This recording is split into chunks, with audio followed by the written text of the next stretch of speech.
It is from Nefer. She sure dialed up the charm, huh? Sounds like the payout could be huge, though.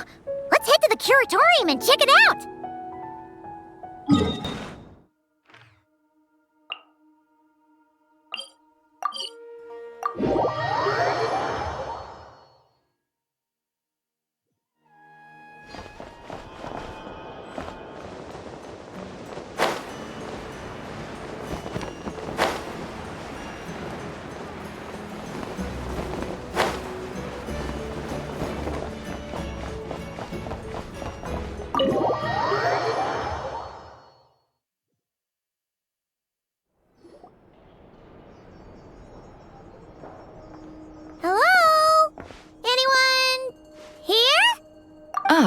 You got here even earlier than I expected.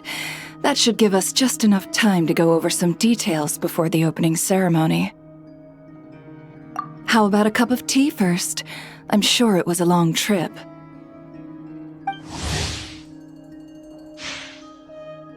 Now tell me, Traveler in Paimon, have you heard of the Nodcry Trade Expo?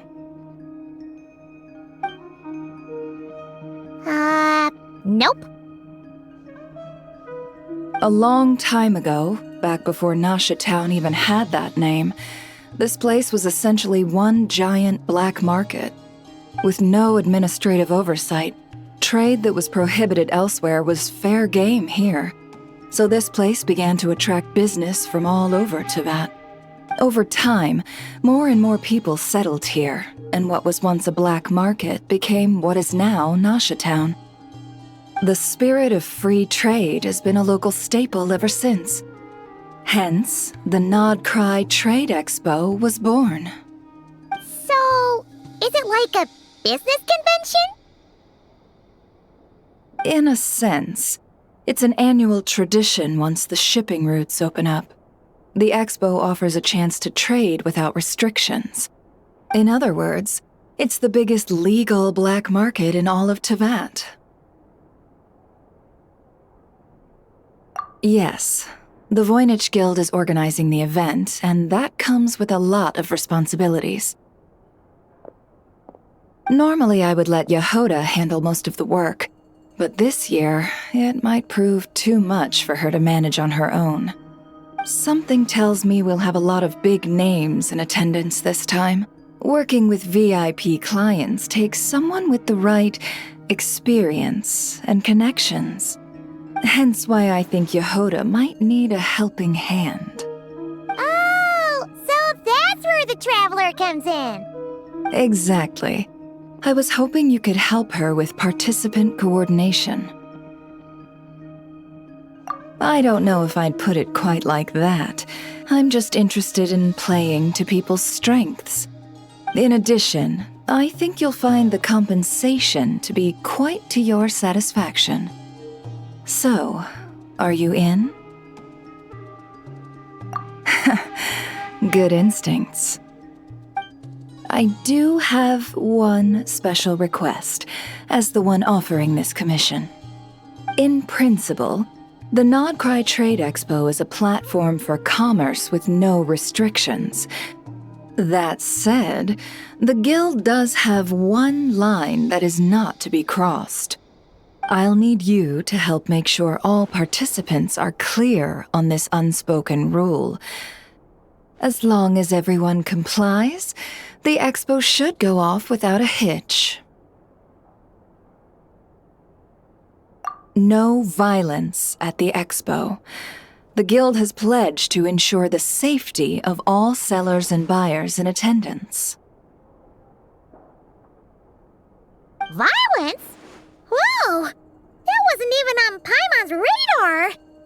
Just because it's legal doesn't change the fact that this is still a black market, huh? If that line is crossed, the event will descend into chaos. Of course, mediating such situations might prove complicated. So if you ever want my judgment on the matter, just come find me. The expo is being held on the shoreline to the southeast of Nasha Town. Yehoda is working on setting up the booths as we speak. She'll be able to provide details on the participants as well. All right. I suppose I'll leave you to it then. Yep, we got this!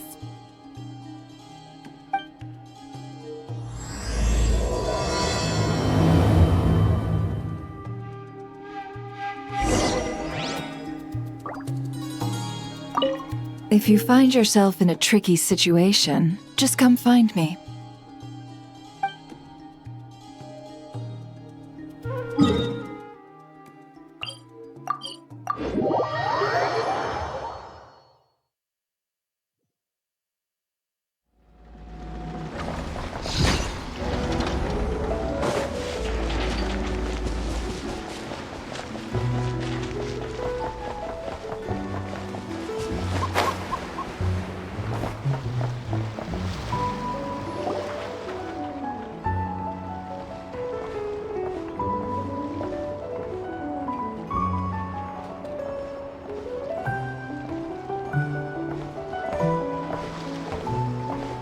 This is where Nefer said the expo should be.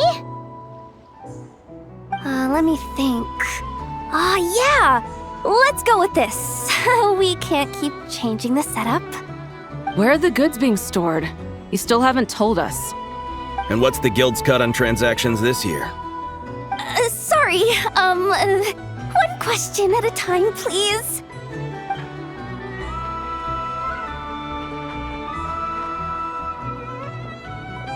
Oh, I should have just stuck to cat wrangling. Hey, Yehuda! Traveler! Paimon! Sorry. I've got kind of a line here. Don't worry, we're not here to pile more work on you.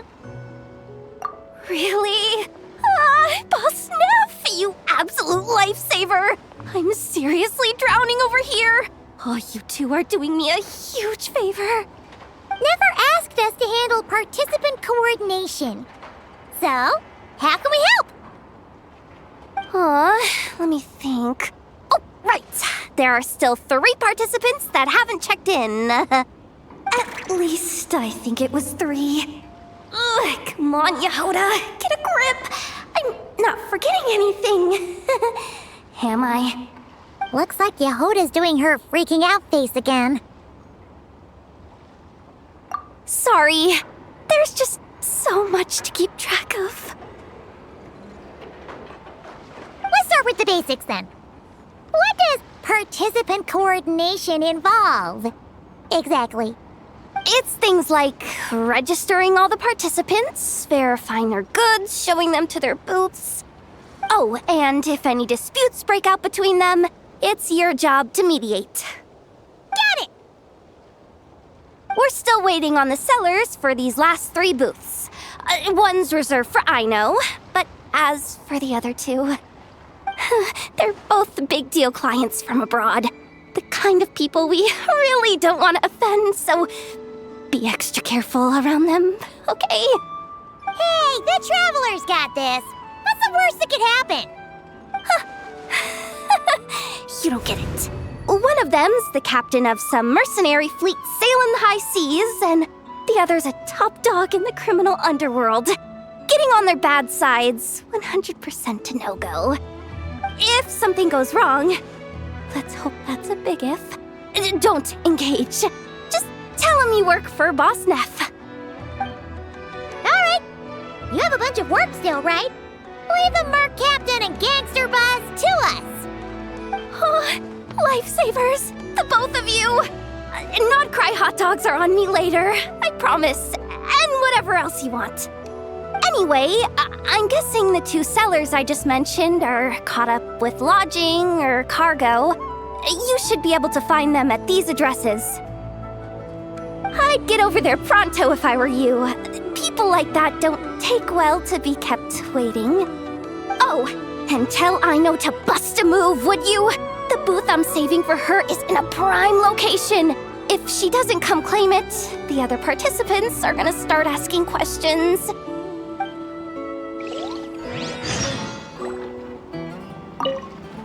One at a time.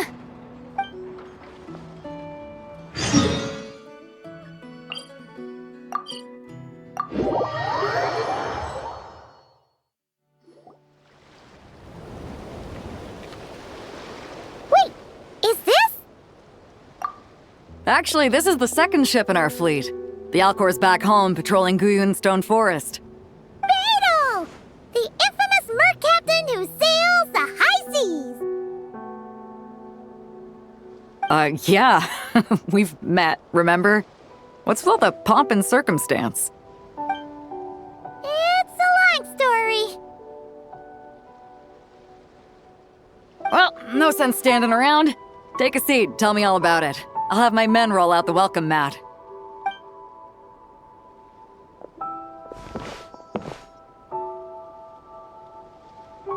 Ah, I see.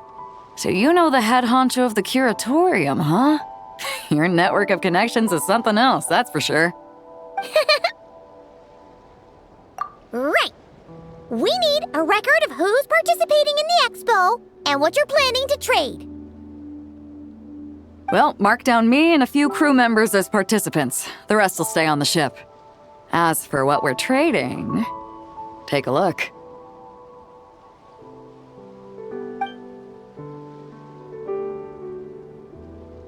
What is it? A while ago, Ningguang revamped the Guizhong Ballista. The beauty you see here is one of her new and improved models.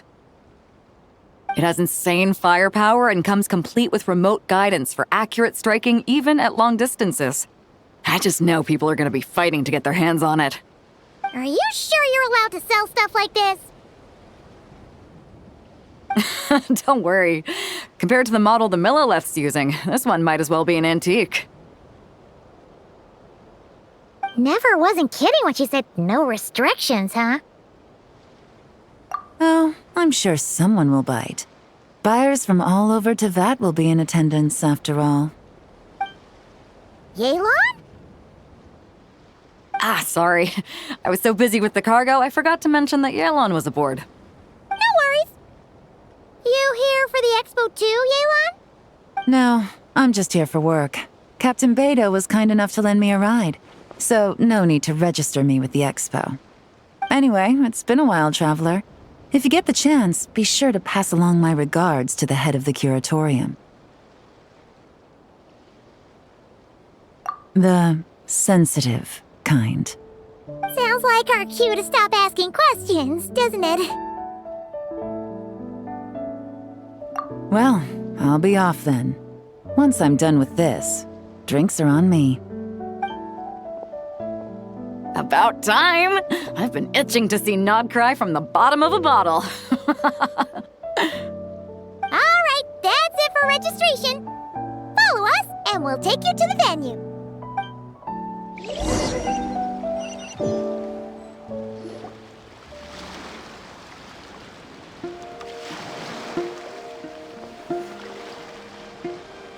So, this is the place, huh? Not a bad spot. When you've got some time, come help me test the remote guidance on this thing. It's a real thrill, you'll love it.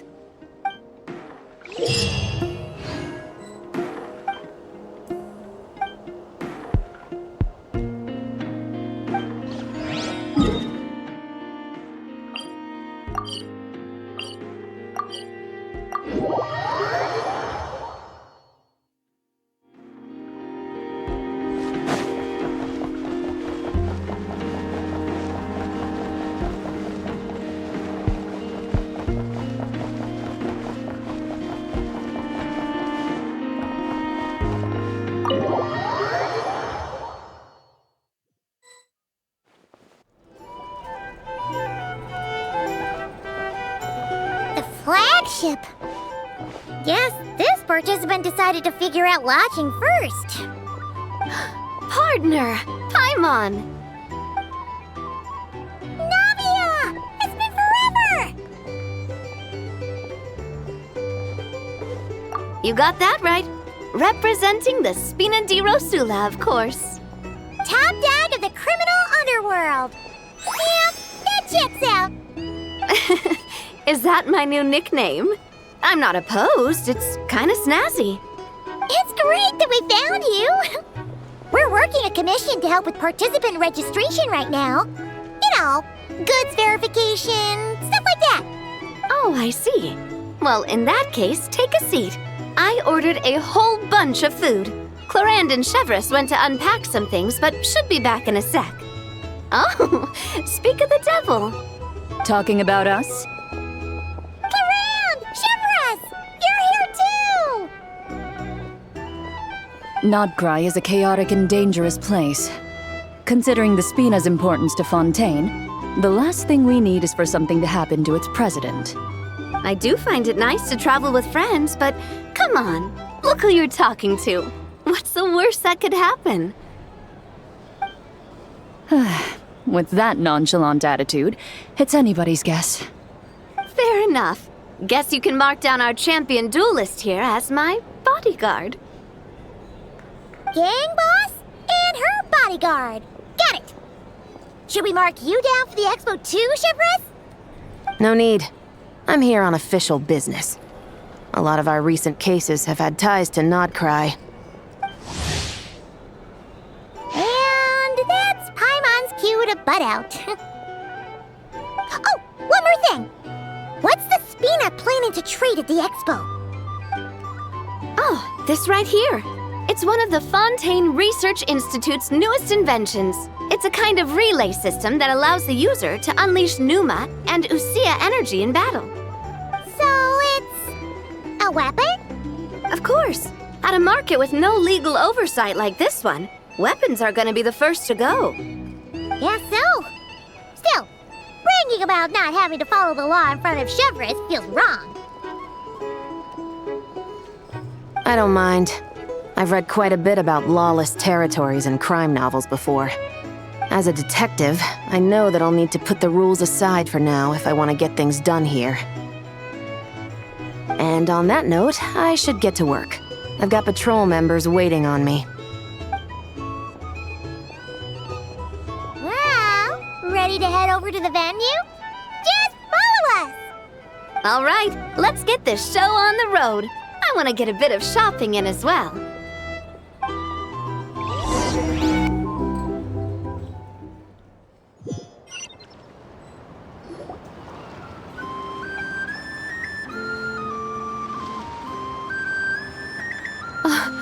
Wow, it's even bigger than I expected.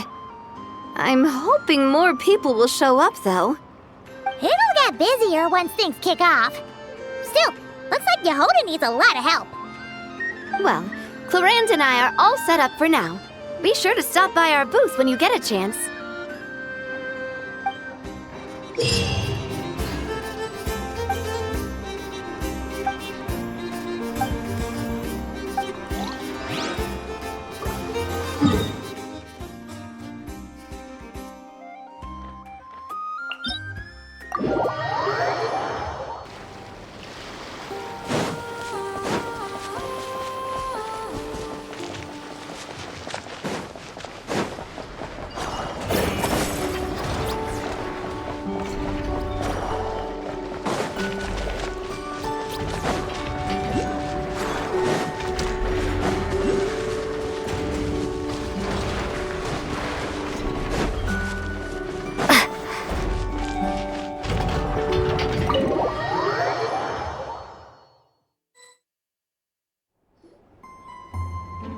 Hey, you two!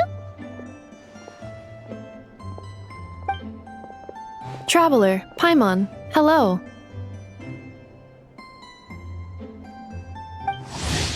We're helping out Never with some expo stuff, and we heard the Krumkake craft shop is taking part. Correct. Aino is just doing a final round of debugging on her Thwack and Smack defense bots. Oh! Is that her submission for the expo? Yes. Moles and other small creatures often steal from the craft shop, so Aino designed a defense bot based off of them to protect this place. Upon further testing, these bots turned out to be highly effective, so she decided to perform some upgrades and bring them to the expo. Wait!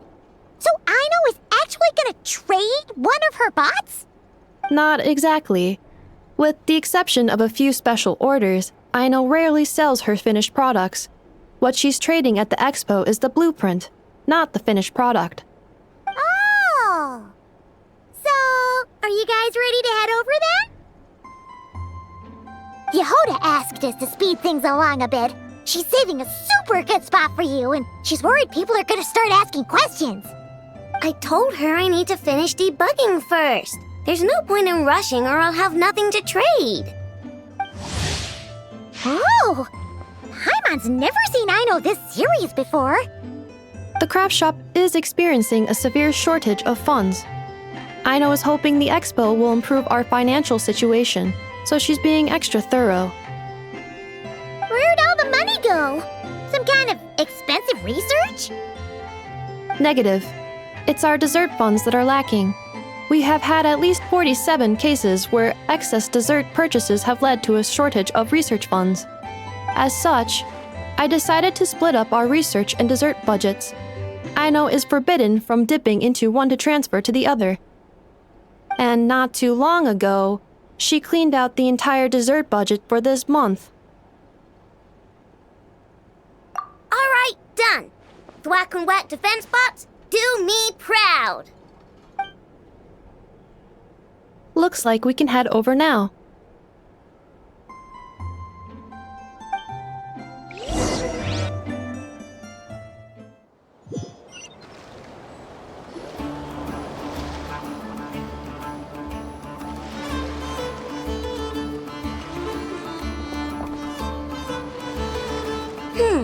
This looks like a good spot for the demo platform. This new bot looks pretty interesting, I know. Swing by and try it out whenever you want. It'll blow your mind. I just know it. Thanks for the help. No problem.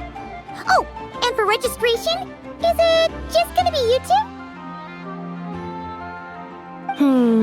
I will be participating, but there is no need to register, Aino. She doesn't like to be around a lot of people.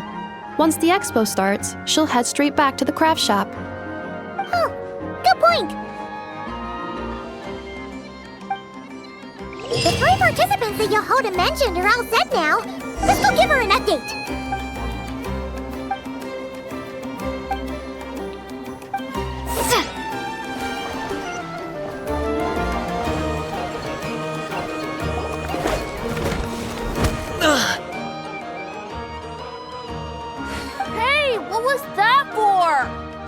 Just shut up and move along. This spot is mine now.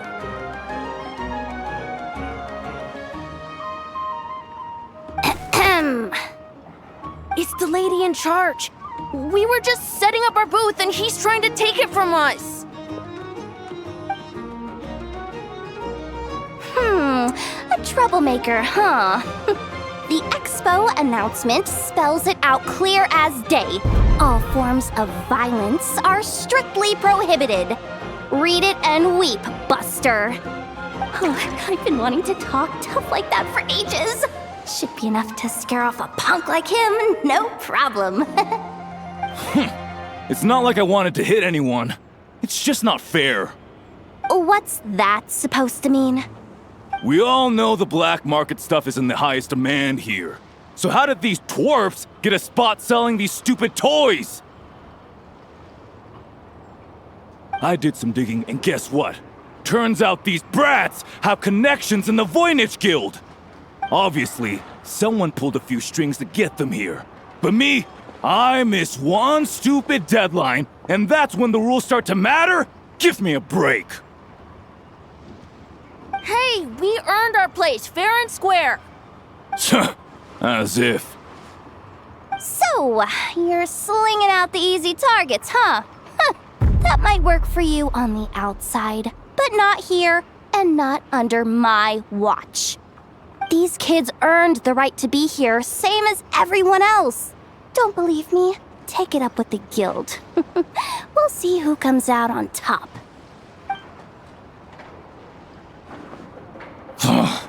Just you wait. Who the heck was that? Just some punk looking for a fight. But I scared him off without even lifting a finger. I'm still shaking. That was close. Almost had to pull the never guard. Well, he's He's lucky he decided to run off, or we'd have helped teach him a lesson. Thanks a million, miss. All in a day's work.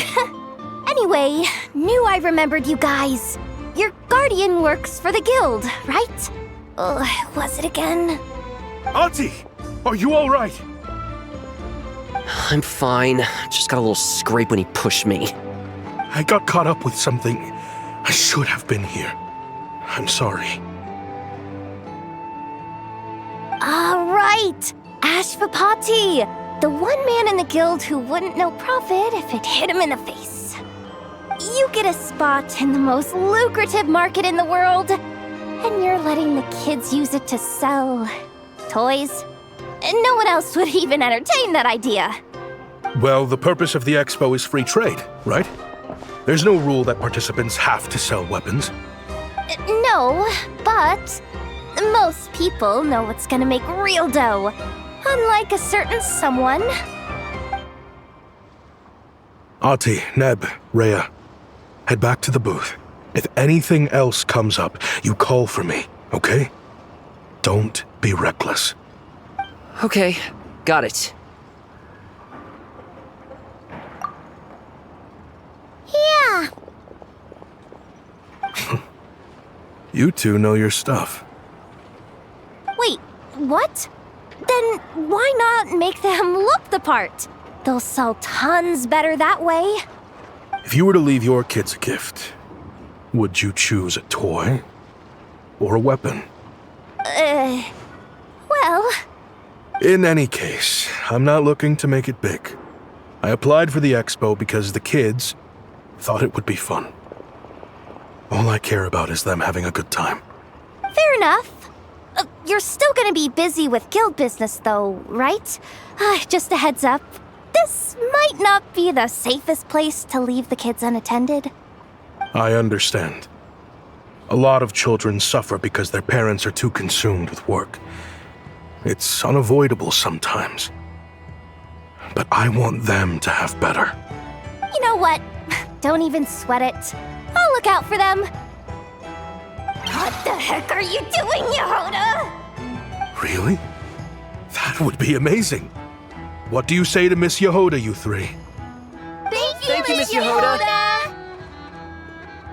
My pleasure. Just have them come find me if anything comes up. Got it. I should get going then.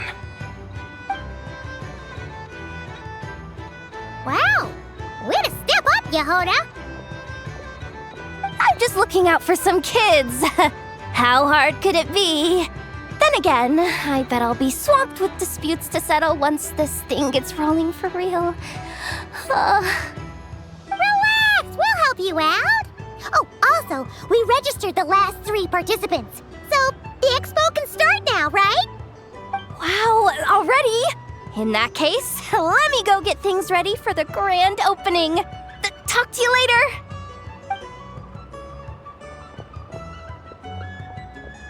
She really does have a lot on her shoulders.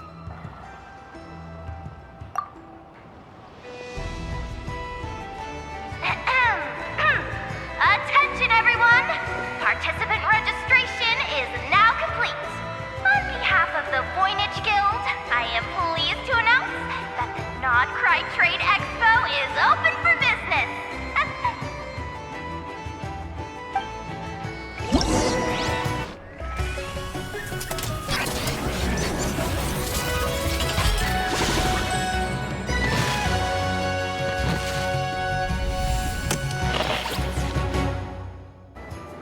Whoa! There are so many people here now that the expo's officially underway.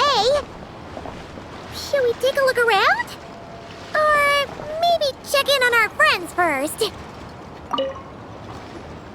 Have you been to the Clink Clank Krumkake Craft Shop's booth yet? They're selling blueprints for a machine. With everything Uncle's taught me, I bet I could build one of those thwack and smack defense bots. We should buy a blueprint. Sounds like a waste of money to me. We should be spending our expo earnings on more important stuff like clothes. But Uncle said the most important thing is that we have fun. Guys, please don't fight.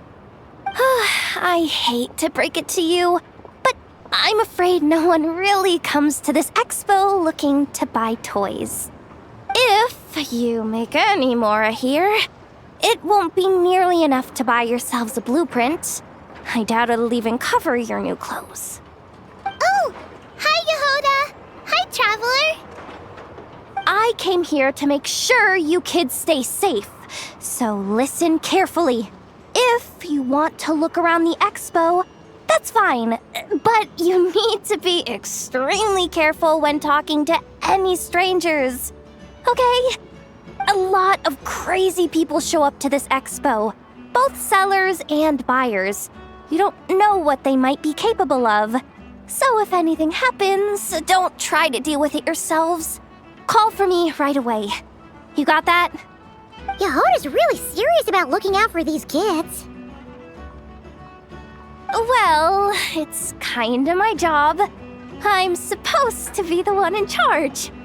Oh, just take a look around. This booth is the only one being run by a bunch of kids. If there's anyone out there aiming to cause trouble, you can bet they'll start with the weakest target.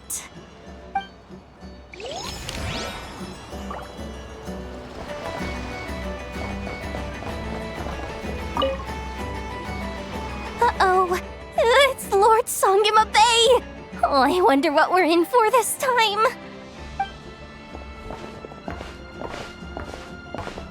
Well, hello!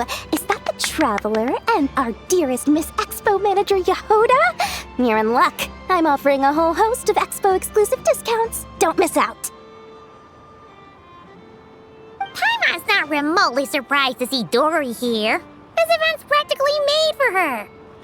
Yeah, she attends religiously every year. And she's always the seller who we get the highest number of complaints about. Complaints? Every single mora I make from this expo is 100% legitimate. I've never broken the rules, and my prices are entirely fair. If people regret their purchases and want to grumble about it behind my back, that's not my problem. Paimon can hazard a guess as to why people might be complaining. I know. And every dispute ends in your favor after you've peppered the buyer with 1,000,001 reasons why you're not in the wrong. It's just, could you maybe not find a way to send every single one of your customers complaining to me this time? I'm begging you, Lord Songema Bay, for me, please. How about this? A special opening sale just for Miss Yehuda. 50% off! In other words, I'll do my very best to keep the number of complaints down to no more than half of my customers. Sound good? Jeez, what a bargain. Works for me, I guess.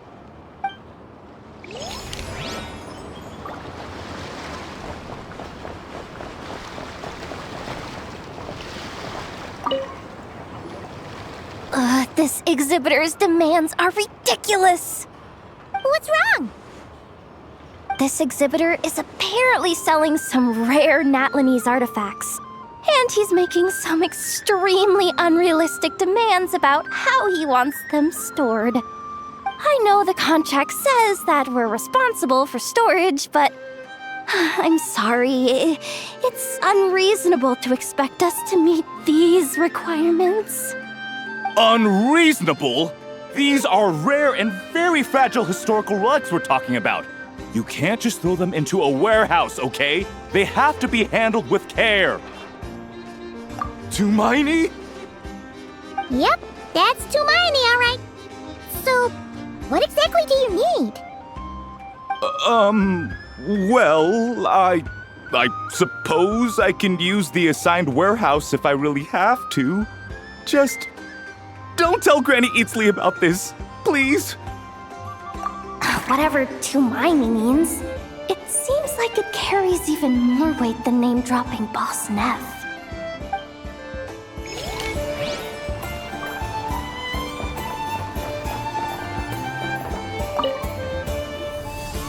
Welcome to the Treasure Hoarder booth. The treasure hoarders have a booth? Yep, every year. This is the largest legal black market in all of Teyvat. The stuff they dig up is perfect for a place like this. But can one person really represent their entire organization? No way. Treasure Hoarder is just a catch-all title. Their internal structure is crazy complicated. The thing is, the members who'd apply to set up the exhibits used to give themselves ever more highfalutin titles. You know, to boost buyer confidence.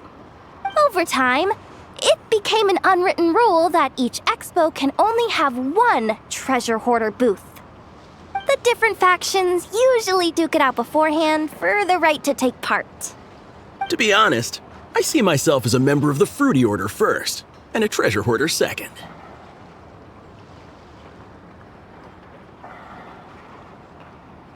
What? Have you been living under a rock? Never mind. You'll hear all about our heroic deeds soon enough. The Fruity Order's a familiar name around here, at least.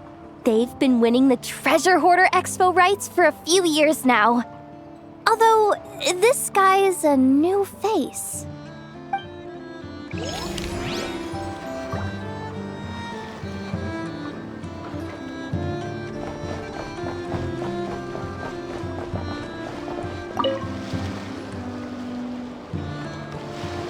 Wait, that's a familiar face. Isn't that Viswava? Why, if it isn't the Traveler.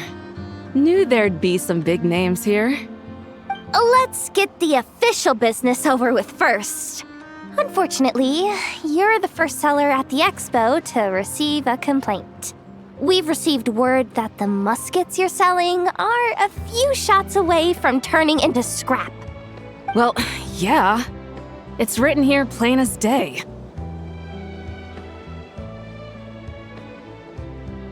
Muskets for sale. Condition extremely poor.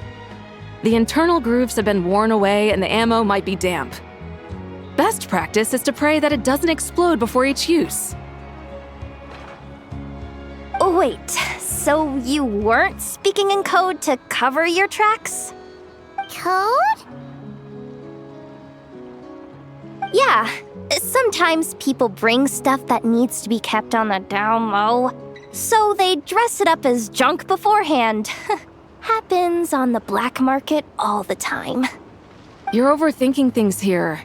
This stuff really is junk. We were just gonna scrap them, but my superiors thought we might as well try and make some more off of them. And who knows?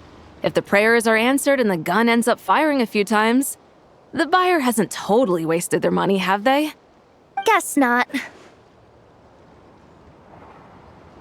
I mean, a weapon on the brink of ruin that's still capable of considerable firepower. Doesn't that just scream black market to you?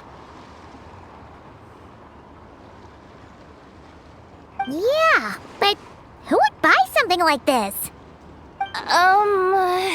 Maybe collectors who don't care if it works, and desperados who don't care if it explodes.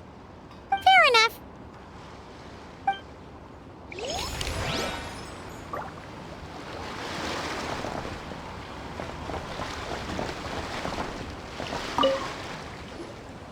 Sir, we don't forbid exhibitors from offering drink samples, but I need to make sure you understand what you're getting into. Any samples you offer are at your own risk. If anything goes wrong, like if a customer has a bad reaction to one of your products, the expo can't take any responsibility. Rest assured, ma'am, what you see here is 100% pure Mondstadt vintage. Straight from the Dawn Winery's cellars, actually. Really? Wow-wee! You don't often find Mondstadt wine this far away from home. Ah, you're telling me. If you try to ship this stuff through the proper channels, all the taxes and tariffs would send the prices skyrocketing. But that's where my connections come in. With me, you get Mondstadt wine at Mondstadt prices. Cool! kind of connections. Hey! You can't go around asking people questions like that!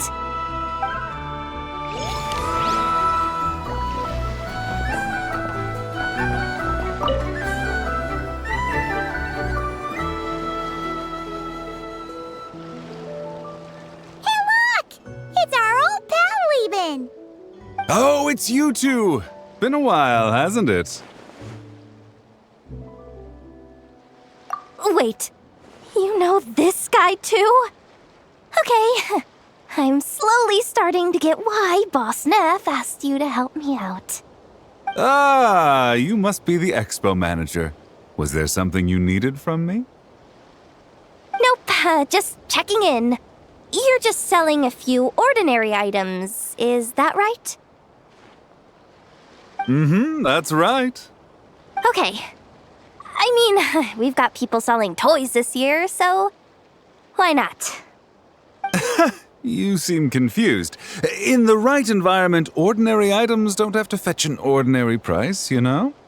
I'm sure I'll meet someone at this trade expo who recognizes their hidden value. Cool. Well, you do you. I'm certainly not gonna stop you. What about you, friend? Care to do some business?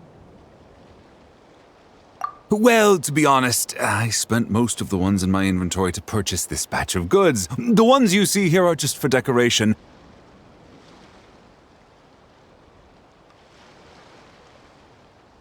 But I'm confident that I can make a killing here, so I'll be sure to make another batch of Box of Marvels should the opportunity arise later.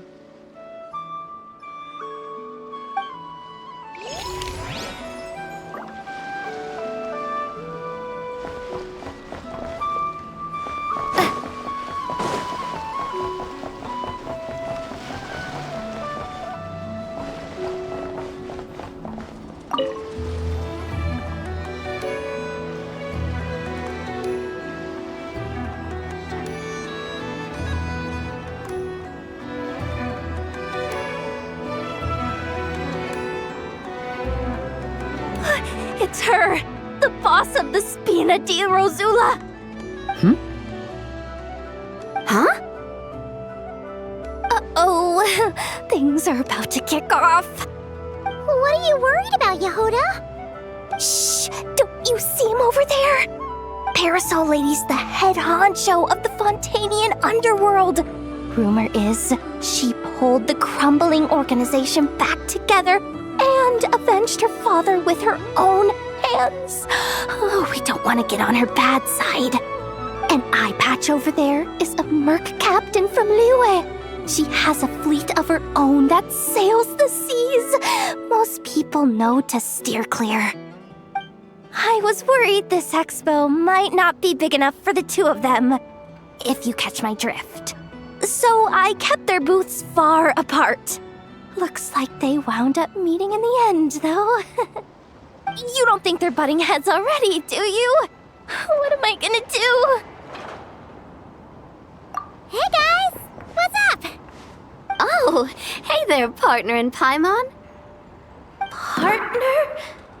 Can't go far in my line of work without hearing about the president of the Spina di Rosula or the champion duelist of the court of Fontaine.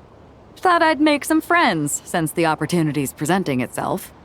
Plus, now that the traveler's arrived, I wonder if these ladies might just agree to coming aboard for a drink. What's the traveler got to do with that? You're too kind, Miss Beto. So, the thing is, over there is a friend of ours. She's managing the expo, and seeing as you're all big shots where you come from, she was worried you might, butt heads. Is that so? Well, I think you can put her at ease. Yeah, and if there's anything we can do to help, just say the word.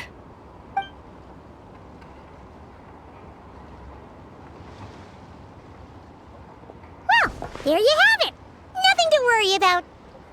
These people are your friends. How is that even possible?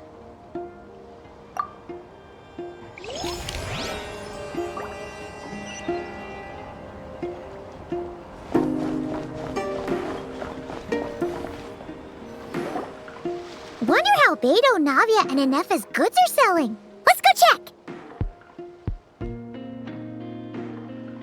Excuse me.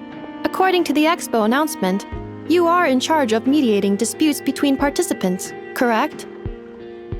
Just now, as Aino was about to return to the workshop, she got dragged into a conversation with some individuals who appear to have unofficial ties to the expo. My database does not have relevant information on how to address the situation, so I came to you for help. Unofficial ties, huh? Sounds a little shady. Come with me.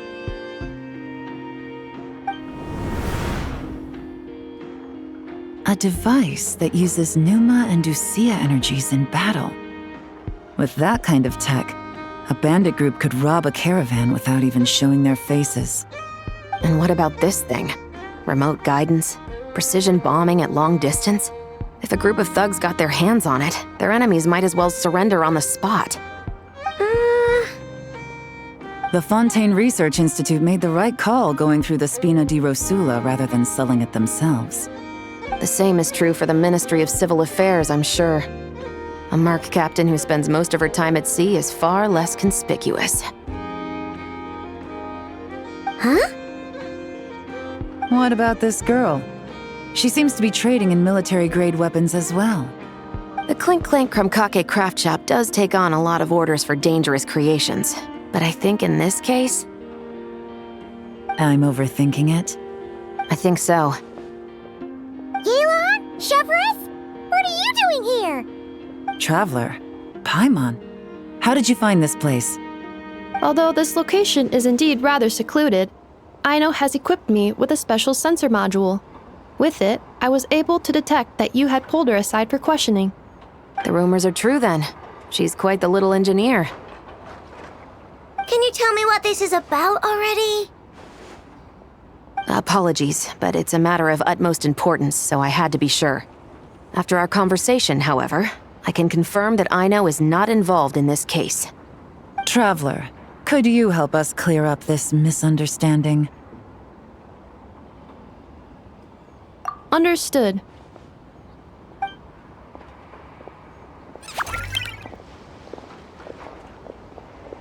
Based on our conversation just now, I'm guessing neither of us is the target the other is searching for. I second that. And since our strategies were so similar, I'd wager we're after the same person. Yeah, Paimon thought so too. Well, I wasn't planning on dragging you into all this, but now that I appear to have gained an unexpected partner, I suppose I might as well explain. I trust you, Traveler, and Miss Chevrolet seems to do the same. With you here, I'm hoping we can avoid further misunderstandings. Agreed.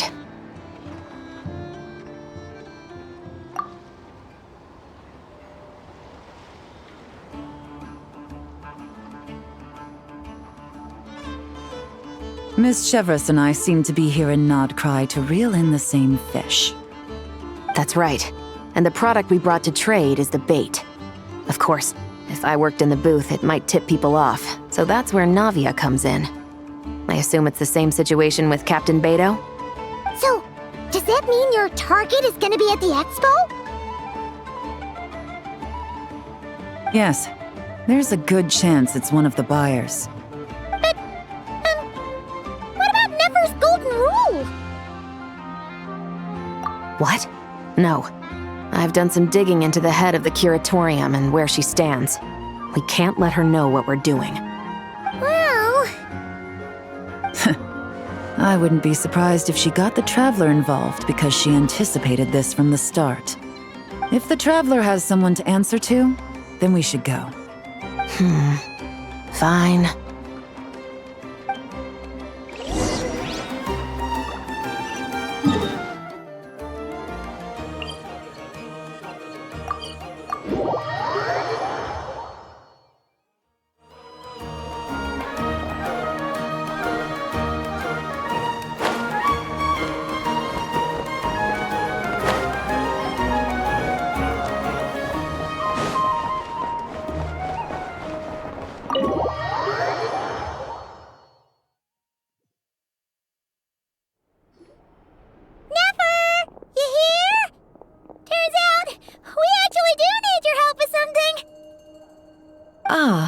Miss Yelan from Liyue, and Miss Chevreuse from Fontaine.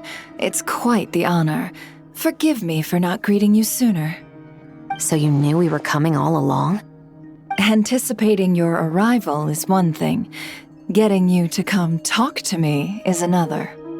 And that's why you put the Traveler in charge of participant coordination. You knew we trusted her enough to tell her the truth about our plans. And you also knew that, out of respect for your arrangement, the first thing she would do is bring us here. How else could I have gotten us all to the negotiating table? Forgive me for not cluing you in, Traveler. I had a feeling things could get complicated, so caution was vital. Rest assured, you will still be compensated as promised. So, can someone explain what's going on here? Yes. Might as well get it out in the open, ladies. You two were going to exchange intel sooner or later, correct? No better time than the present. Recently, the bandits at our border have become more aggressive. We don't know how, but they seem to have gotten their hands on some kind of weapon, which has made them a lot more dangerous. The caravan transports have been helpless against their attacks. We're facing a similar situation in Fontaine. Conflicts between gangs have been escalating, with civilians getting caught in the crossfire. Our investigation indicates that someone has been supplying the gangs with some unusually powerful weaponry. Even with the Spina's help, we've been struggling to curb the fighting. In which case, I think we can confirm that we're facing arms dealers operating on an international scale. Yes, and their cover has been ironclad. There hasn't been so much as a trace leading back to them, until their most recent operation. Let me guess. Someone leaked where the weapons are coming from, and it pointed right to the Nodcry Trade Expo. Exactly. I see.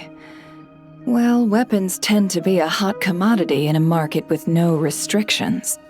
Say that the person you're searching for is in attendance. Does that mean you're prepared to ruin the expo to nab them?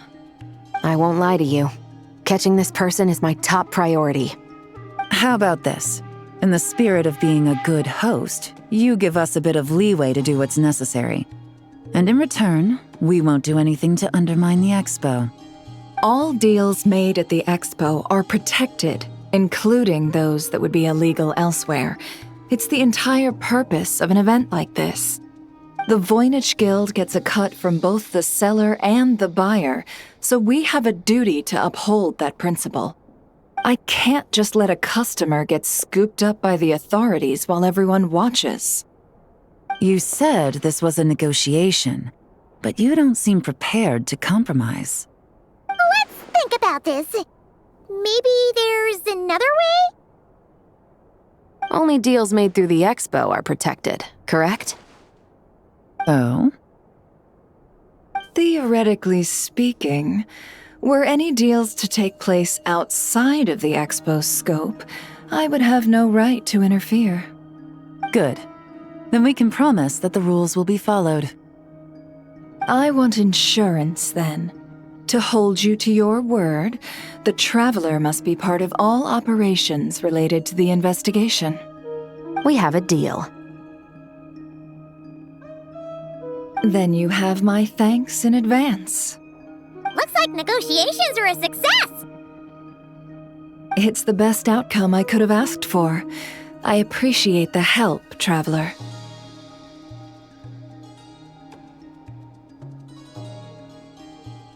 In that case, do me one more favor, would you?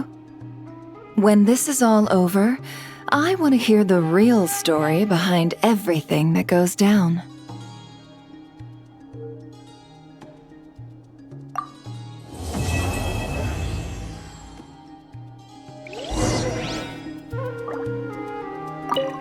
When this is all over, I want to hear the real story behind everything that goes down. Looks like we'll be working together quite closely. The pleasure is all mine, of course. This whole negotiation really feels like something out of a light novel.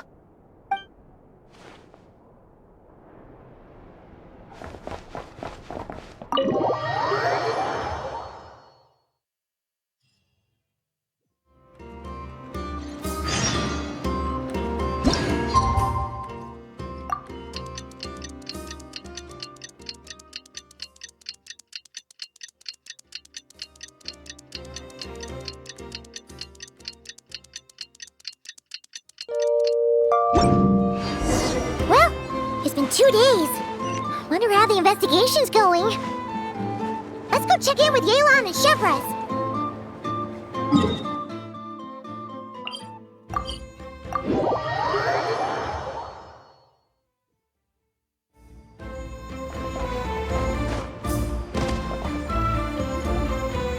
Wow! Can this launch blaster thing really shoot stuff from that far away? It does launch and blast things, but it's actually called a ballista. And yes, it can. But how does it stay on target? It uses a remote guidance system. But I'll let you in on a little secret. The upgraded version doesn't even need that. Can I give it a try? Oh, not a chance, kid. Can't have you hurting yourself. Believe me, this thing is even more powerful than it looks. Ask me again once you're older. Hey, Beto! What you up to? Oh, it's you two! I was just introducing our product to these discerning young customers. Paimon thought you were here for some,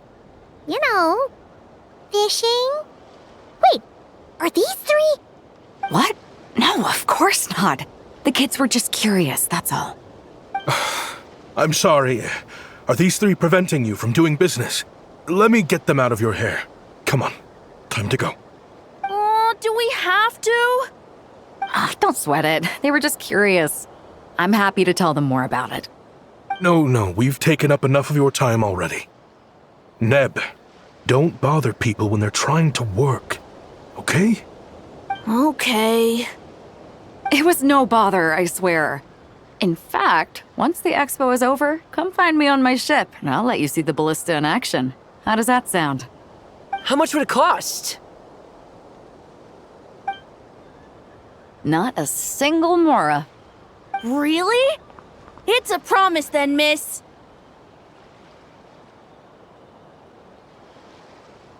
Your vessel. It's a battleship, isn't it? Are you sure you should be bringing children on board? Why not? Whenever we're docked back in Liyue to pick up supplies, I always let the kids around the harbor come aboard to play, and boy, do they love it. If a kid from Liyue can do it, why not a kid from Sumeru? A battleship may as well be a giant playground to them. Is that so? I've heard that people in Liyue also turn gunpowder into explosive firecrackers and give them to children as toys. Perhaps only the kids back in your home country are lucky enough to look at a giant battleship and see a playground. If you're worried about safety, I can... No, I suppose I'm just envious. That's all. I'll be sure to bring them over if we get the chance. Seems like he really cares about those kids, huh? Anyway, what did you want to talk about? Oh, just wanted to ask how it's going with the top secret, fishing. Did you reel in the catch of the day yet? They're circling the hook just fine. Just waiting for a bite. Whoa! Where did you come from? Shh. Well, that just proves my point. Something like this would only see more use in Fontaine. Except you never find something like this for sale there. Better jump on the chance now before it's too late. Excuse me? He's coming this way! Steady now.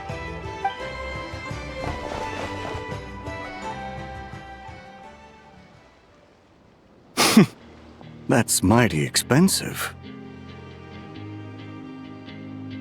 Well, no one's forcing you to buy it. If you're not interested, you're free to move along.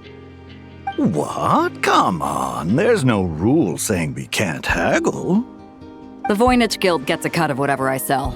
Obviously, that's factored into the price. Don't like it? Take it up with them. Listen, I can tell this is something special.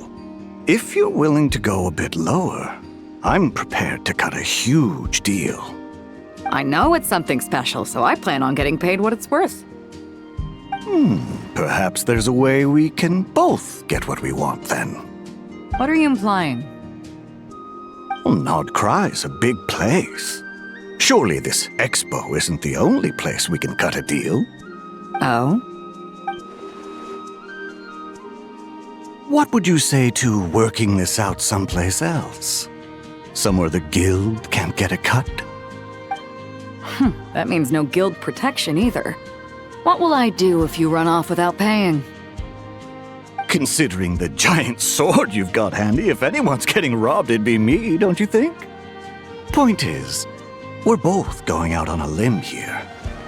But the reward's worth the risk. Fine. Name a place. As a registered participant, though, I'm too close to the guild. If we don't want them catching on, I'll need to send a proxy. Smart thinking. Let's meet here, then.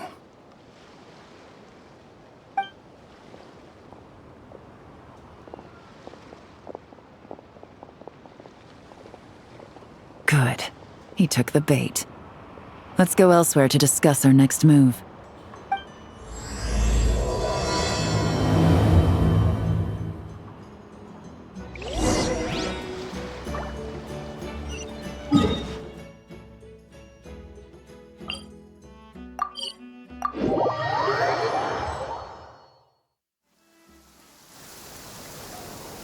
Captain Beto's hook was what got him in the end, huh? Oh, I didn't get a chance to show off how convincing I can be. This isn't tabletop troop, Navia. In real life, persuasion takes a lot more than a dice roll. I brought a product tailor-made for Fontaine because I thought the group's activities were limited to that area. Turns out, we're dealing with an international crime ring. So I suppose it makes sense that Captain Beto's bait was more enticing. It's a good thing we teamed up. We wouldn't have gotten far without your intel either. Gotta ask though, how did you know these guys would be so quick to abandon the expo? I read their file. Nothing's off the table for them when profit's on the line. When it comes down to it, they'd see the protection the expo provides as just more red tape. Something to work around rather than with. Just like the law. So, we meet up with this guy, catch him, and problem solved, right? No. The person we're meeting is just an underling sent to scout the situation. We're after the leader of the whole ring. And after observing the situation over the past 2 days, it's clear they have undercover agents waiting in the wings. If something happens to our point of contact, those agents will scatter to spread word of what happened, and whoever is behind this whole thing will know we're onto them. In that case... We have to get the jump on them all at once, and use them to get intel on our real target before he has a chance to react. Forgive me for pointing out the obvious, though. We have nowhere near enough personnel for that. If even one of the agents escapes, it's over. Let me guess. You'd rather follow this deal through to the end to lure out the real culprit? Nice idea, in theory. The problem is, in my experience, that person would never show their face for something like this. I can work around that. But only as long as the deal goes ahead. So, you're planning to trail the person picking up the goods. I suppose that could lead us to the big fish, but that would mean we have to actually hand over the weapon. Aren't you worried about putting something that dangerous in the hands of criminals? We can control how dangerous it is. But if we followed your plan, could we really guarantee that not a single agent would get away? You're telling me you really have a way to mitigate the threat of that weapon? You're telling me that you really have the wherewithal to carry out a large-scale search and seizure operation in Nodcry? Are they having a fight? They're both experts in this sort of thing. A lot of back and forth is to be expected. Don't worry, I think they're getting along great. A successful collaboration requires trust. And a willingness to make concessions. So how about this? I'll meet up with the underling as planned and stall him as long as possible. While I'm keeping him busy, you round up the rest of the agents. Sound like a plan? Yes, I appreciate the trust. And I promise you, not a single one will get away. See? Like 2 peas in a pod. Traveler, you should come with me to meet the buyer. After all, we promised Nefer you would be involved in all our operations. The Traveler is kind of a famous face around these parts, though. Then, you can serve as backup. Remain hidden, and on the off chance he tries anything, it'll be 2 against 1. Ha! Let's do this thing!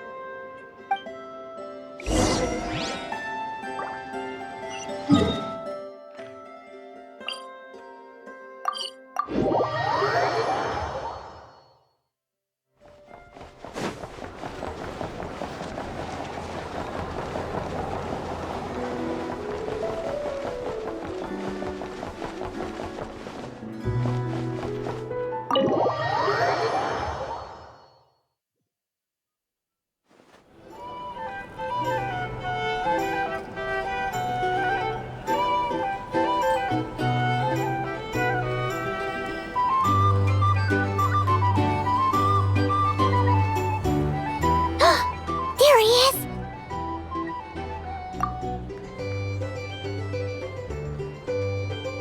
Oh, you really can't go lower? Best I can do is shave off the amount the guild was going to take. You're a tough nut to crack. How do you plan to deliver the goods? Depends on what you need. You don't look like you're from around these parts. So I'm guessing you need sea transport? Yes, but there are a lot of eyes on the port. It would be better to dismantle the product and transport the components in crates. That might be tricky. If you're worried about getting caught, then let's bypass the port entirely. We can launch from a secluded shoreline and use our own boat for transport. Sorry. But I'd still prefer to have it dismantled and stored in regular crates. Ah, I'm guessing the port of arrival is where you resell the goods? You want it hidden in unassuming cargo crates, because you operate right out in the open. Most of the weapons have come in through Yilong Wharf or Lumiduce Harbor, so that seems to check out. What are you trying to say? Nothing. Just connecting some dots. I think we're done here.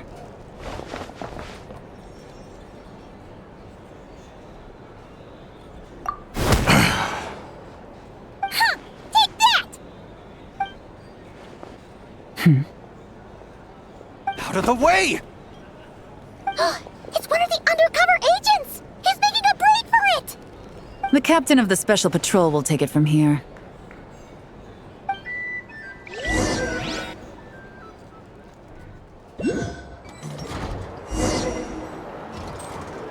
One just popped up. Looks like the one on the surface has been subdued. There are children around. I have to avoid bloodshed. Trying to escape? Allow me to show you the way!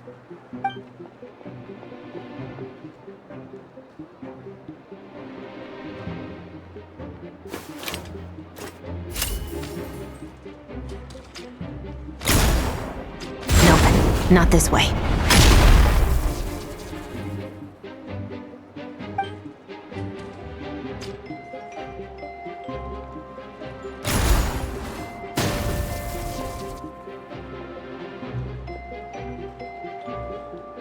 Had enough?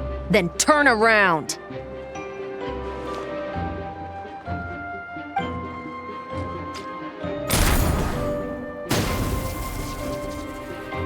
Out of steam yet? 'Cause I can do this all day!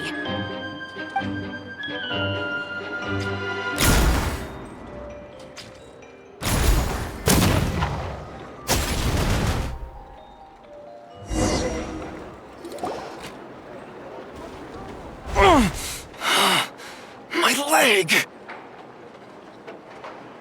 Is still attached. And if you want to keep it that way, I suggest you stay right where you are. A special patrol uniform. You think bringing me in is enough? Do you even know how many of us there are? If even one gets a... 5 at the port, 10 on the outskirts of Nasha Town, 3 near the plaza. Factoring in you and the buyer, that makes 20. Save the best for last, right? How did you... Don't even think about it.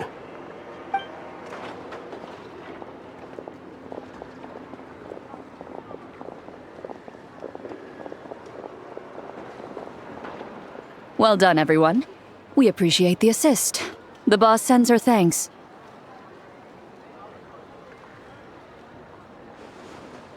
It was an honor. Without the Spina's help back in the day, we never would have been able to make it in Nodcry. It was about time we returned the favor. What? I needed to make you seem intimidating to get these local gangs on our side. We've been over this. Yeah, I know. But hearing you call me boss will never not be hilarious. Ugh.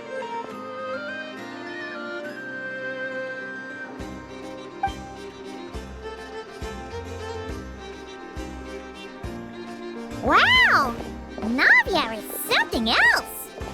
Well, that explains your confidence. I had no idea the Spina di Rosula could mobilize these kinds of numbers outside of Fontaine. This Navia has quite a few tricks up her sleeve.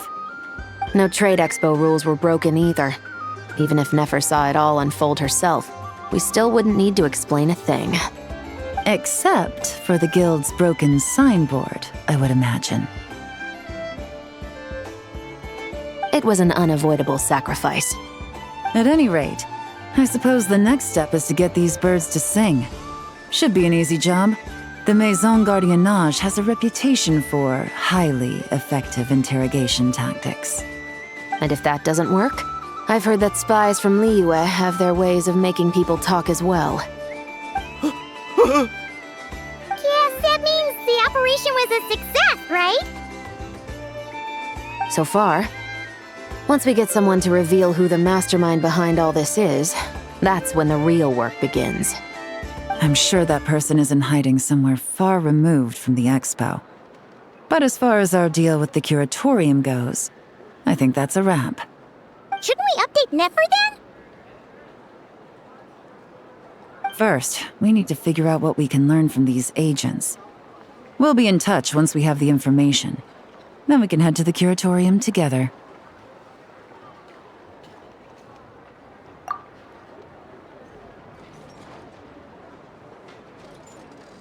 Well, that went a lot smoother than expected. Not a single one got away. You're thinking about Nefer's final request, huh? Let's see. We have 2 expert detectives from separate nations teaming up to uncover an international crime ring. That's not a bad story. If you feel like it's missing something, maybe Yelan and Chevras will uncover something more interesting during their interrogation. Excuse me? Are you the Traveler? Yehoda needs you back at the expo venue as soon as possible. Oh no! Did something happen? I'm sorry, I don't know the details. All she said was that it's urgent. Then let's get a move on!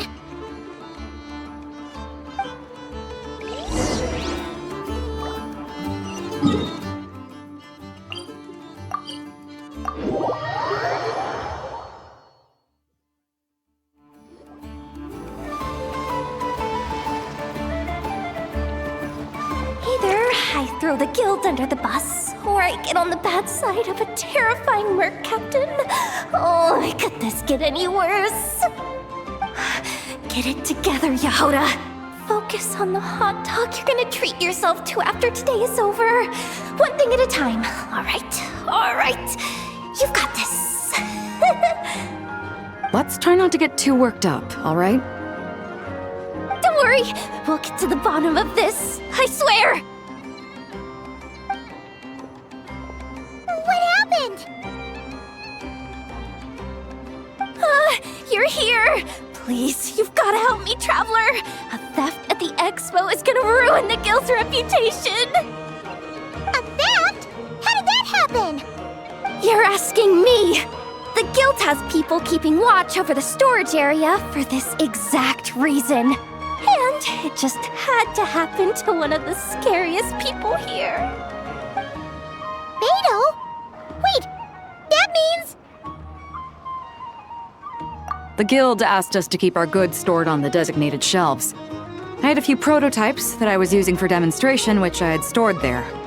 But when I came to check on things just now, I noticed that all of them had been stolen. And each ballista is super dangerous. If they fall into the wrong hands... Well, all the prototypes have a failsafe designed to prevent unauthorized use, so it could be worse. Still, we should get them back as soon as possible. The guild will make sure of that.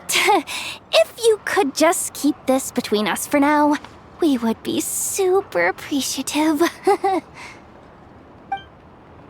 Do we have to tell her? Honesty is the best policy. That's what he taught us. I know, it's just...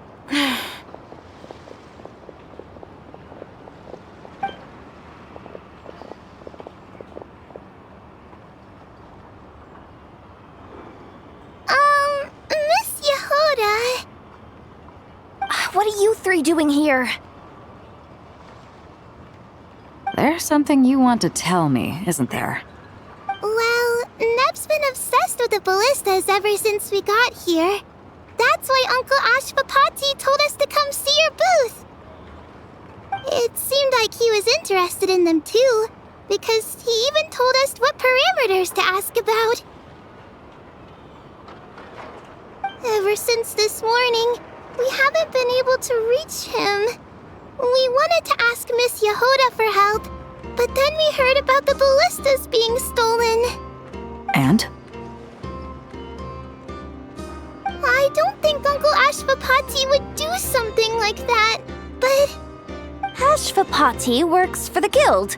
He has access to the storage warehouse, so he could get inside without the guards getting suspicious. Wait, so now it's an inside job? Oh, jeez! The guild is never gonna recover from this!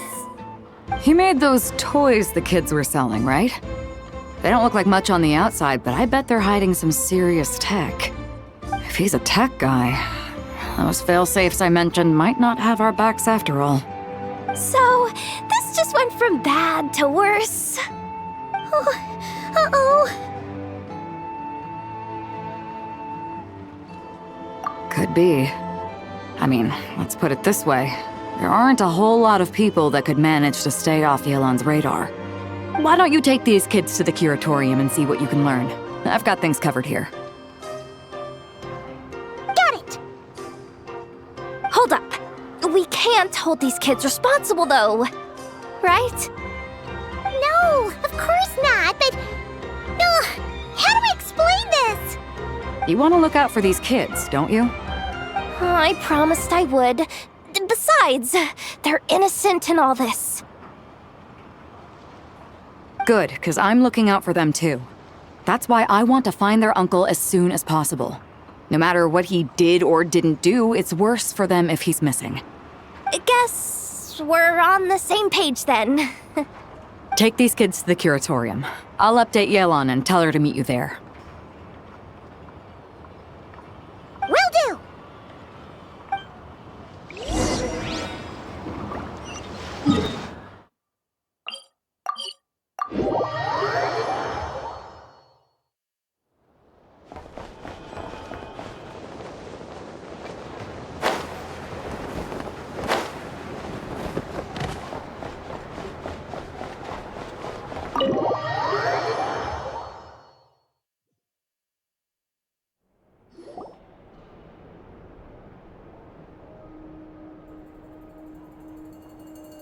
Well, this complicates things. Here I was hoping the trouble would start and end with you two. But no matter. This will all make for a very engaging story. I wouldn't be so flippant. This time, it's one of yours causing trouble. I'm starting to wonder if all those agents we captured were just a distraction, so the real culprit could make their move. It's all still up in the air right now. What can you three tell us about Ashvapati? Uncle Ashvapati isn't our real uncle, but he is our guardian. He adopted us when we were little. He told us we all came from the same band of eremites in the desert, but apparently, we're the only ones left. We've been traveling from place to place with him for as long as I can remember. We got to Nagcry not too long ago. Their eyes. What about them? I'm just reminded of something. About a decade ago, there was a band of eremites who, seemingly out of nowhere, gained technological capabilities far surpassing those of other groups.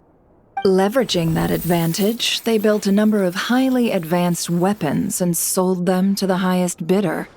The conflicts in the desert became even bloodier as a result.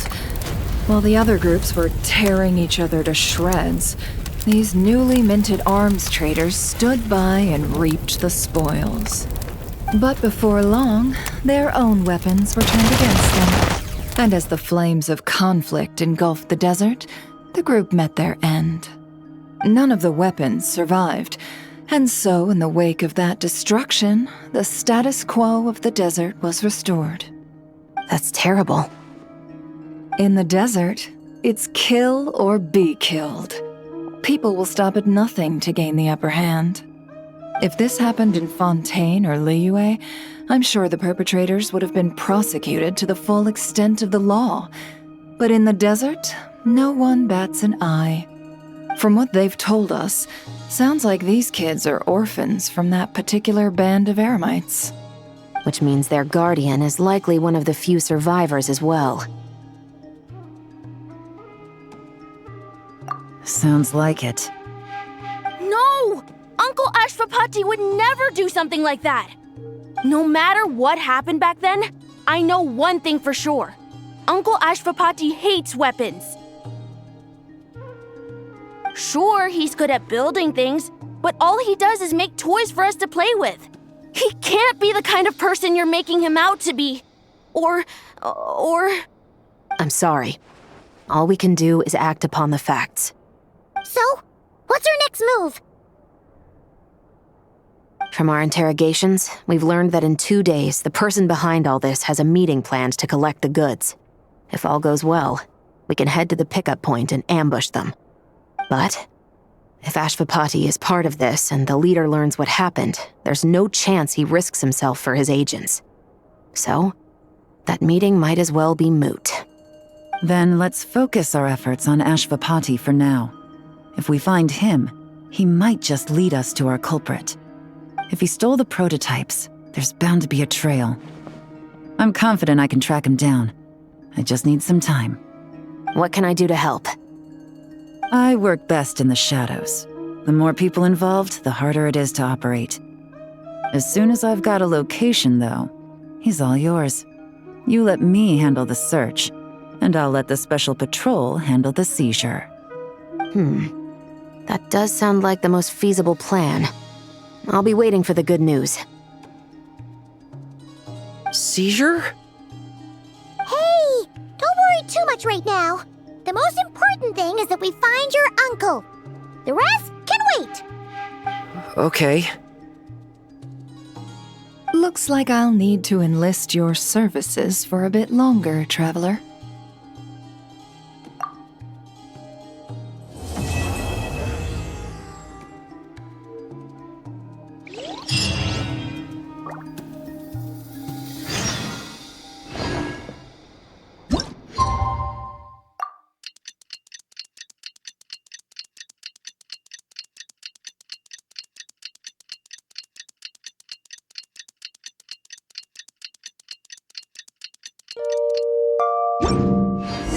We just got word from Yelan. Looks like she managed to track down Ashwapati. Come on, let's go meet up with the others.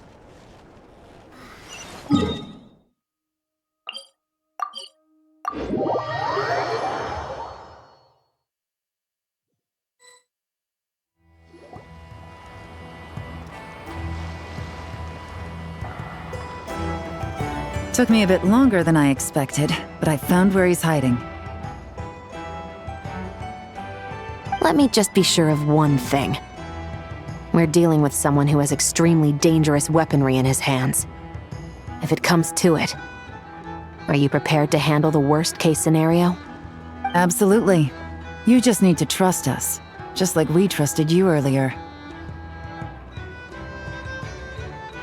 Yeah, we've got this. My crew's already locked and loaded. I'll take you at your word. I know you said you wanted to keep this operation small, but I still thought you could use some backup. So, I chose a few promising young Spina members to help out. Clarande and I have got things covered at the expo. Yes, we're ready to roll then. Now that you're here, I guess we can get this show on the road.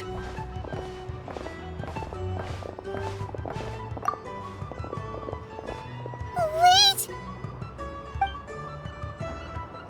I'm sorry, you can't come with us. You need to stay at the expo like we agreed. It's for your own safety. We know. It's just... Do you really think Uncle Ashvapati is working for the bad guys? I wish I could answer that question, but it would just be speculation.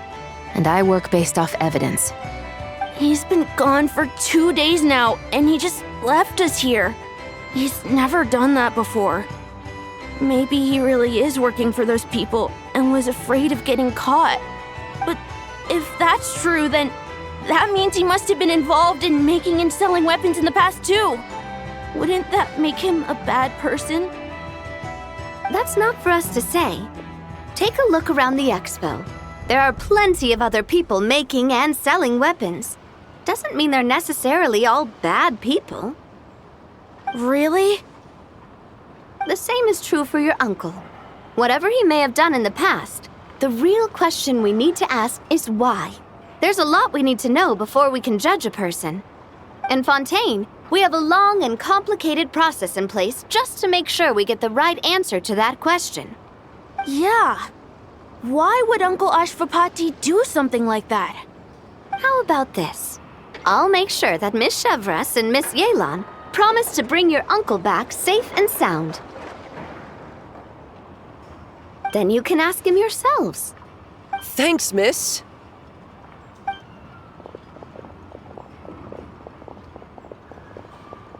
This situation is complicated and unpredictable. Isn't it a bit early to be making those kinds of promises? It's all right. We're prepared for whatever we might face. Regardless, it's a promise we have to keep. After all, when the children get their answer, it will shape their understanding of what justice means. Then, let's all do our part to make sure this ends as well as it possibly can.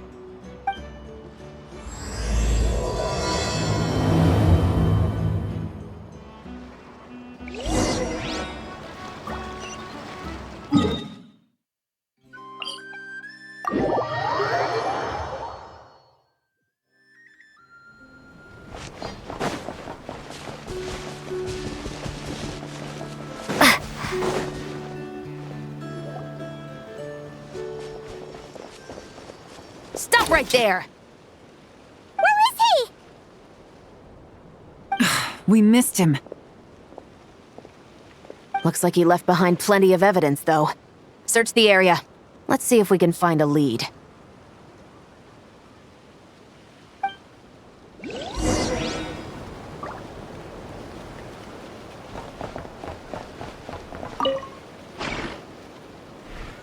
These records look suspiciously familiar. Yeah. Doesn't seem very coincidental to me either. What is it? Remember when I said this group's cover was ironclad? They were always careful never to leave a trail leading back to them.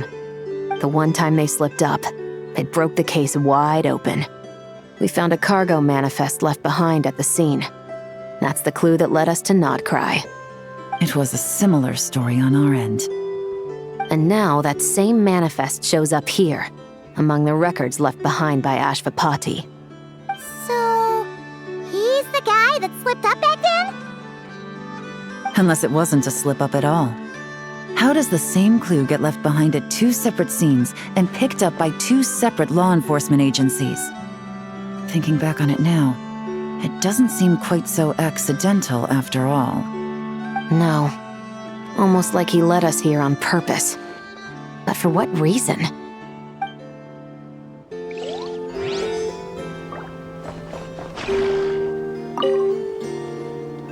Hey, there's a letter here! Look at how it's positioned. It was begging to be found. I think it might be for us. You think he knew we would come here? If he did, He's a more impressive opponent than I anticipated. Let's keep going. We can read it together when we debrief.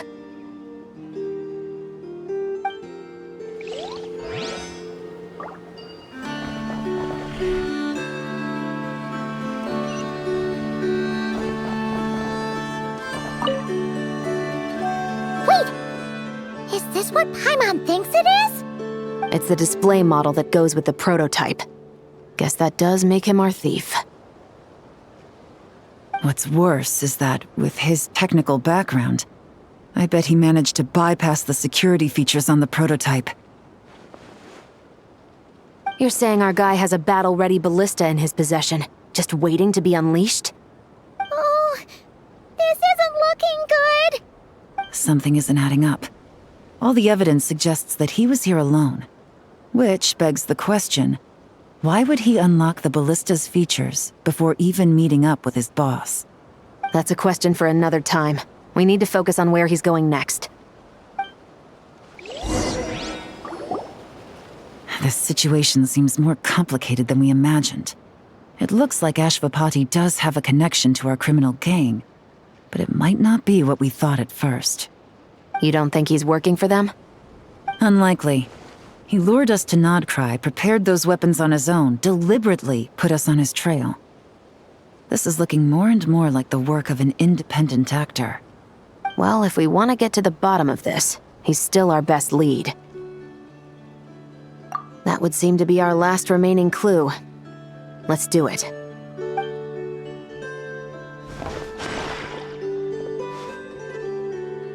To the officers of the Special Security and Surveillance Patrol and the Liyue Qixing, you certainly live up to your reputation. Within a single day, you were able to eliminate over half of the gang's forces. I appreciate the effort. I doubt my secret hiding spot will be a secret much longer. So I suppose it's my turn to throw my hat in the ring. I'm just glad I no longer have to run. So, before my day in court is upon me, allow me to confess to my crimes.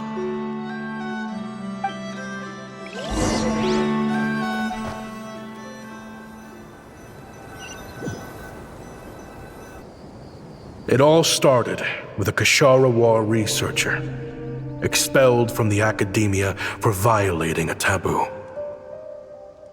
He had dedicated his life to the pursuit of knowledge. But when he found himself in the desert, it wasn't even worth a pail of water to quench his thirst.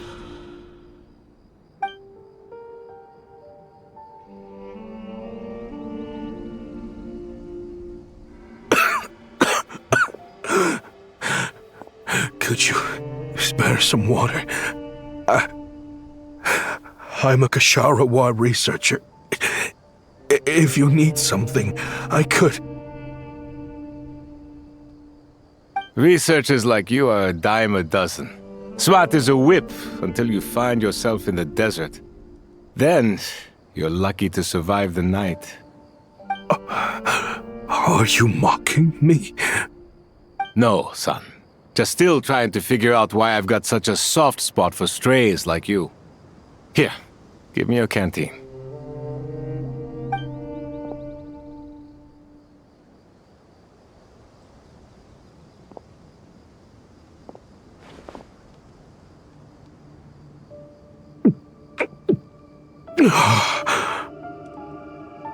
You got somewhere to go?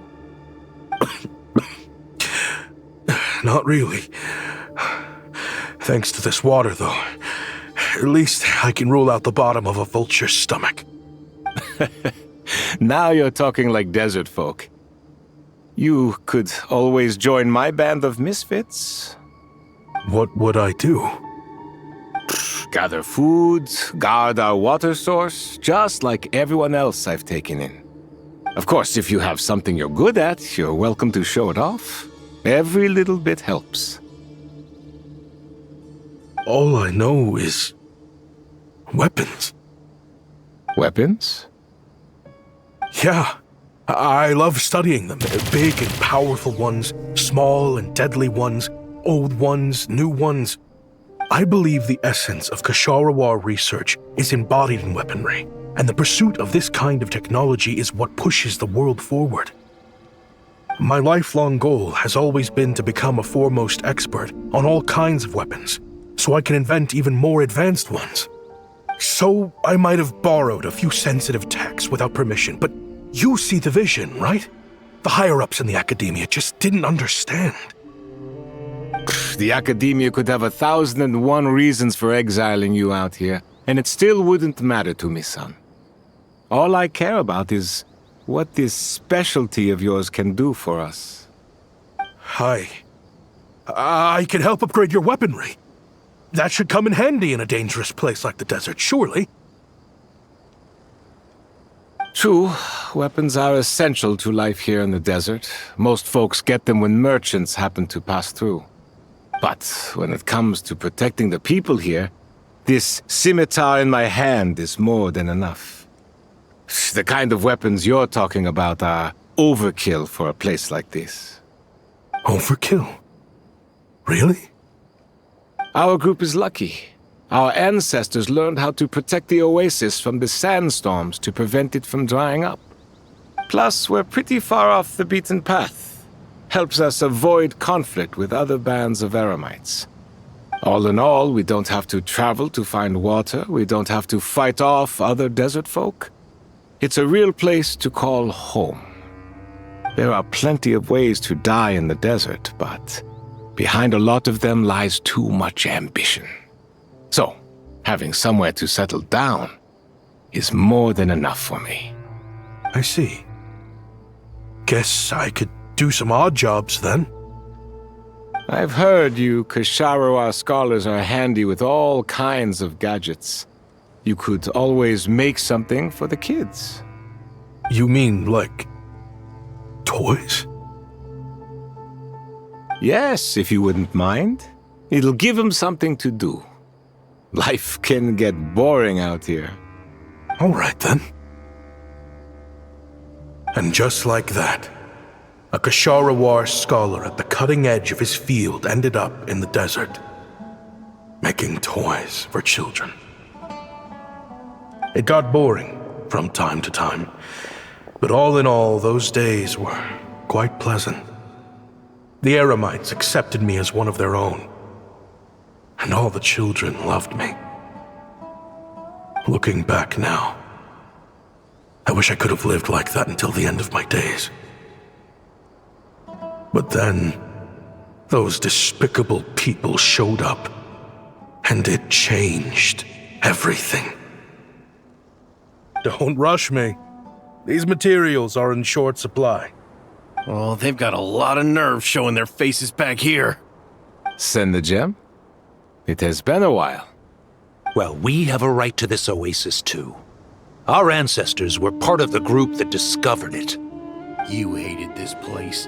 After that giant sandstorm when everyone else was trying to figure out how to help, you got out of Dodge the first chance you could get. Because I knew better than to be stubborn. Stay in one place too long around here, and it might just be your grave. You abandoned this place. If we'd done the same, the oasis wouldn't even exist anymore. You gave up your right to be here a long time ago. I heard they joined another band of Eremites after leaving us, but got kicked out. I bet they're only crawling back to us now because they've got nowhere else to go. Chief, should we drive him off? I'd like to see you try. I'm warning you. You won't get rid of us that easily. Leave them be. This oasis has always been big enough to sustain more than one group of people. It's not worth spilling blood over. All that matters is keeping the people here safe. At the time, I didn't think much of it. Just Chaim Wazet being the kind-hearted man he always had been. And so, normal life continued, much unchanged. Well, mostly. You can take the scholar out of the academia, but putting your life's work behind you is easier said than done. I often found myself flipping through my collection of blueprints and sketches, The ruin drakes scattered around Sumeru were of particular interest to me. As far as I knew, no one had been able to analyze or reproduce the technology within those mechanisms. But I was able to design a kind of lure to bait them into attacking a specific target, in effect, turning them into a weapon. Somehow, the new arrivals at the Oasis must have caught wind of it, because they soon started taking an interest in me. Hope you don't mind me asking, but is that a weapon you're researching? I do mind, actually. It's none of your business. Rumor is you used to be a researcher at the Academia. All that knowledge going to waste out here in the sticks. What a shame. What do you want? I want to team up. The rules and red tape that got you kicked out of the Academia, they don't exist in the desert. You could take this research to the next level. As things stand, all you've got is a blueprint and a pipe dream. But what if you had access to the right funds and materials? What are you suggesting? Me and my men can get you what you need. In return, all you gotta do is bring this sketch to life. We've always had a good eye for business, just never the right product. But this thing right here, the different bands of Eremites are gonna shell out Mora left and right to get their hands on it. You want to sell it? It's a win-win. You provide the goods, and I earn enough Mora from these people to fund the research of your dreams. I don't know. I understand what you're worried about, but listen, it won't come back to bite the people here. These people don't think bigger than this place. They don't get involved in conflict. I mean, come on. Their biggest enemy is the weather. You've made a bad name for yourself around here. I don't want any part in this. Well, it's your choice. But it could be the last meaningful choice you ever get in life. So I'll ask you again. Do you want to finally develop the weapons you've been dreaming of and realize your academic ambitions? Or do you want to stay here building toys for kids? How I wish I'd made the right choice back then. Yeah, we increased our prices. What about it? You gonna back out? So, you're really as money hungry as they all say, huh? Cash is king. That's just business. Fine.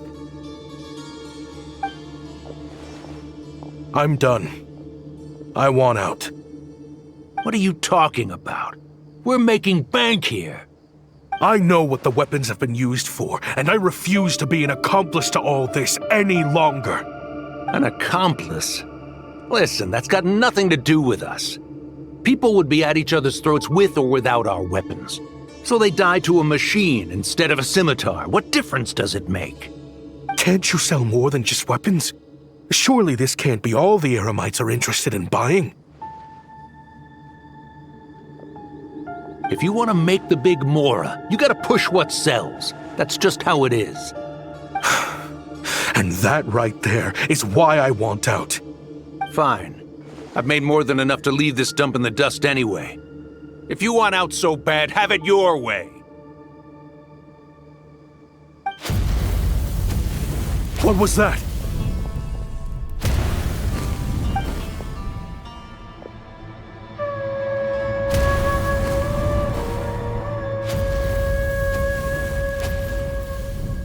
No.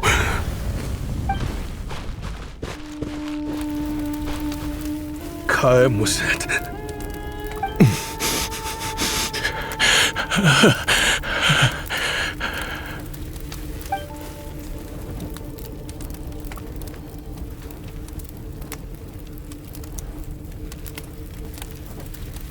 How did this happen? You won't find a tribe in this desert without enemies. People have tried to steal water from this oasis in the past, but Kayem Wazet drove them off. Guess his enemies have been holding a grudge this whole time. You sold weapons to his enemies. But he took you in when you had nowhere to turn. You owe him your life. Why would you do this? It was the perfect excuse to drive up the price, that's why.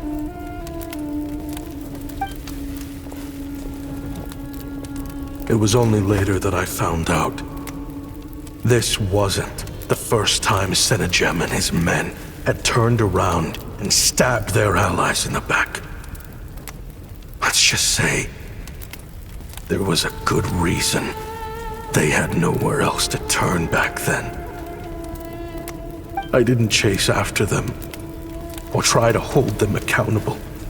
In that moment, all I could think about was saving as many people as I could in a desperate attempt to atone for my sins. But once the weapons I designed were turned against us, the fate of this place was sealed. Even I could do nothing to prevent it. In the end, despite all the burning tents I rushed into, I was only able to save 3 children. And now, you know the full account of my crimes.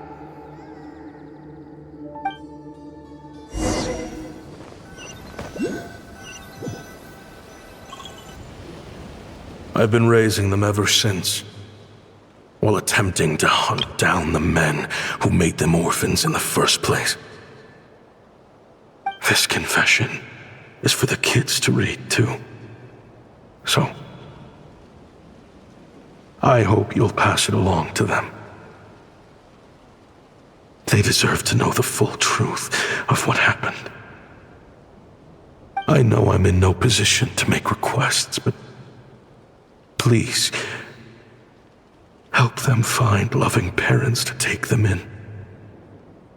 Above all else, they deserve a true family. Back then, I failed to see this through to the end. But I won't make that mistake again. Jeez, if this is true... He's after the same target as us. And he's out for revenge. He even lured us to Nodcry to help him get it.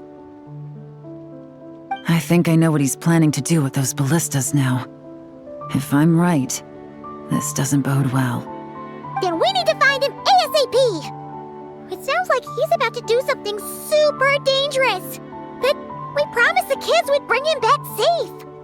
I can't just let him get rid of our target either. This crime ring runs deep. There are still many other conspirators we need to track down. Oh? You got something? He knew we'd be out of the picture investigating this place. I think he decided to spring the trap that we set up. Oh, snap. He's not working for them, so our original plan could have worked all along. The meeting will be happening any time now. Quick, we need to head to the rendezvous point.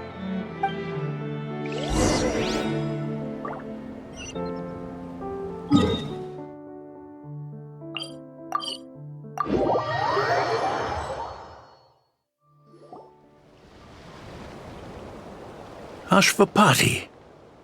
It's been a while, Senegem. Over a decade at least. How did you find this place?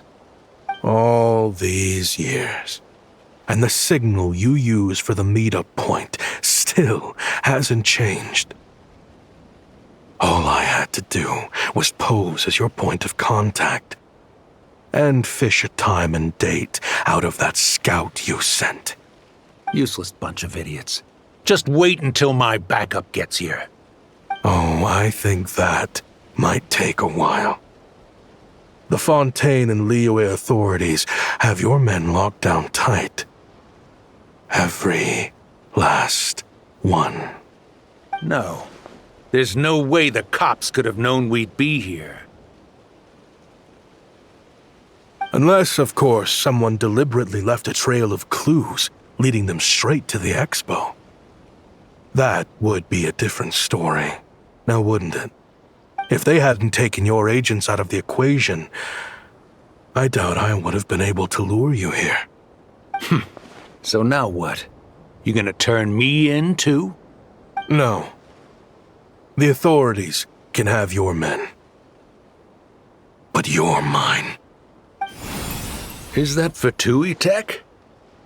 Looks like your skills are as good as ever. Listen, I know you're mad that I've been racking up Mora without you all these years, but it looks like you still got it. If you want back in, we can work something out. After everything that happened, what makes you think I would want back in? Because what's the alternative? You're not here for revenge, are you? After Kayemwazet took you in, you really convinced yourself you were one of them, huh? What you should have learned is that banking on loyalty and belonging is a losing hand. Better to cash out before you're in the hole. In the desert, my people live by one rule and one rule alone. The last laugh doesn't go to the righteous. It belongs to the one who knows how to cut their losses. Just look at me. When there's Mora to be earned in the desert, I'm a desert folk. When the opportunities in Fontaine are sweeter, I'm a Fontanian. You think everyone is as much of a lowlife as you? A lowlife? There's nothing Mora can't buy, Ashvapati. That includes prestige. You're talking to a renowned Fontanian philanthropist who lives in the Vasari Passage and spends his days going from one grand banquet to the next. Nobody who counts would dare call me a lowlife. Are you done? Clearly there's no reasoning with you. Fine. Have it your way. But if you want me dead so bad, why'd you come to face me alone? That wasn't the wisest decision now, was it? Oh, don't you worry. I brought plenty of firepower with me. You could have brought a whole army for all I care. These weapons will bury every last one of you!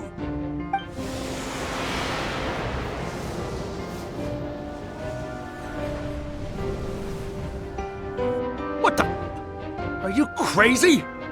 If that thing fires, you're not getting out of here alive either. Yes, that's the plan. It's high time both of us paid the price for our sins! He's lost his mind. Get him! Start breaking his bones until he removes this barrier! Hold it right there, all of you! Otherwise, I've got enough firepower to go around, too. The Maison Gardiennage! You got here sooner than I expected. Hey! What's that in the sky? Looks like bad news! Ashvapati, you have my word that these people will face the judgment of the Fontaine courts. Remove the barrier and come with us at once. Fontanian justice is too merciful for them. You should leave us. Stubborn fool. I don't deserve them.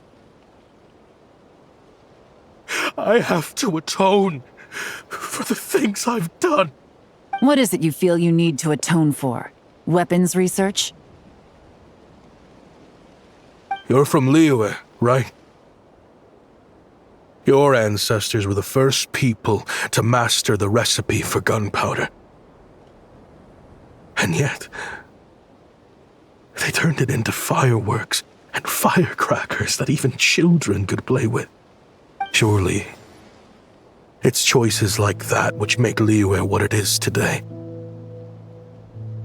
I hear that it's a very peaceful place to live for the most part. But me? I chose to use my research skills to create weapons of war that brought death to countless people and destroyed the only home those kids had. That's why I have to atone. Because I have blood on my hands. Sounds like you don't know as much as you think about fireworks. They might be harmless fun in this day and age, but they started out as weapons too, you know. What? That's right.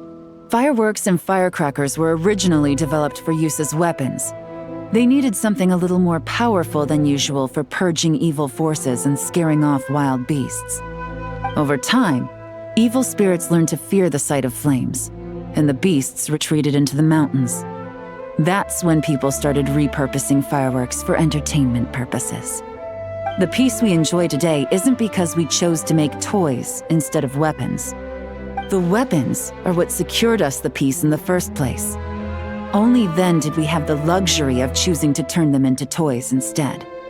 It's people, not weapons, that commit acts of evil. And when people are as bent on destruction as the evil forces and beasts faced by our forebears, whatever tools they have at their disposal end up as weapons. Time is running out. Please. Leave while you still can. Relax. Now that we have these guys in custody, I think we can find a way of repurposing these ballistas for the children's amusement.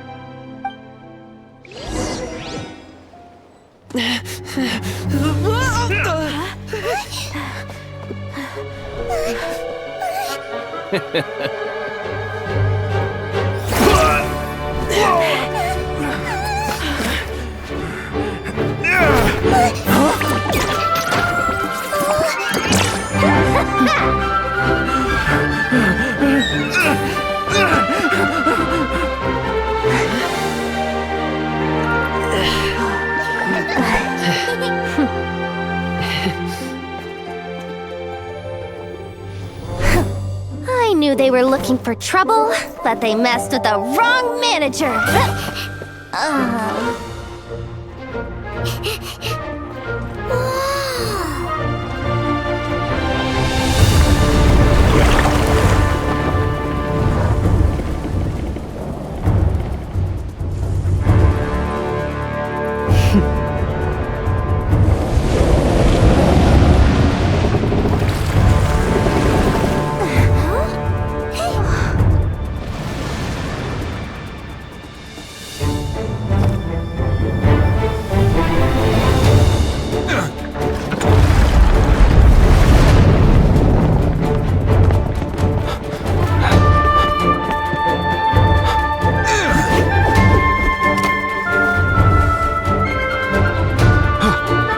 Captain, we're in position!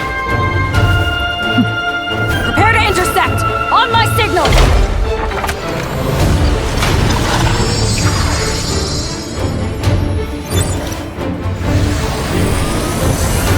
Fire!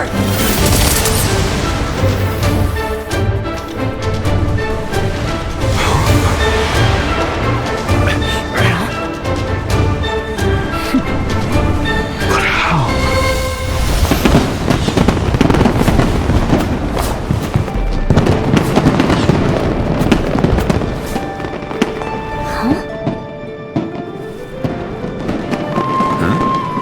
Fireworks show?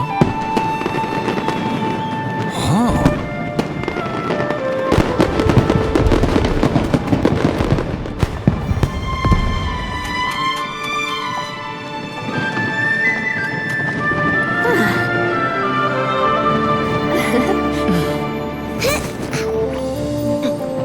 Recording mode on. Has this always been part of the show?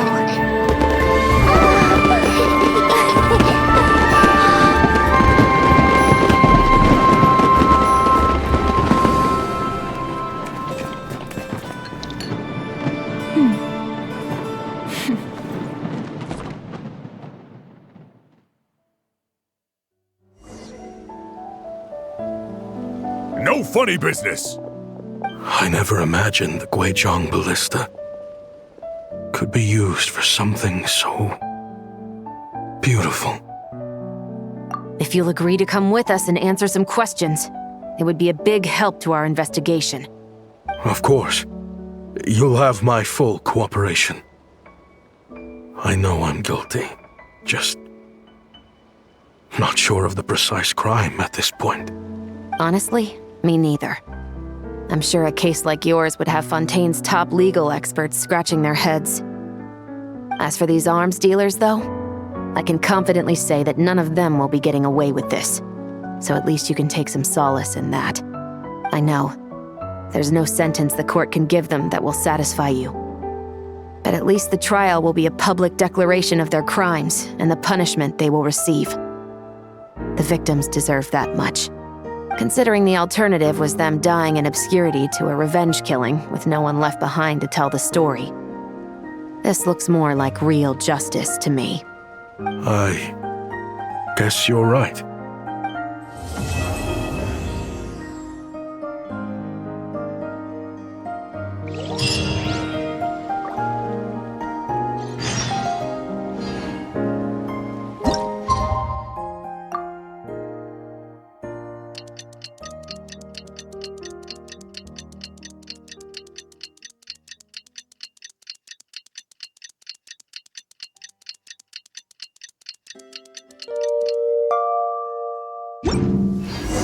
What do you think they did with Ashvapati in the end? Let's go ask them for an update.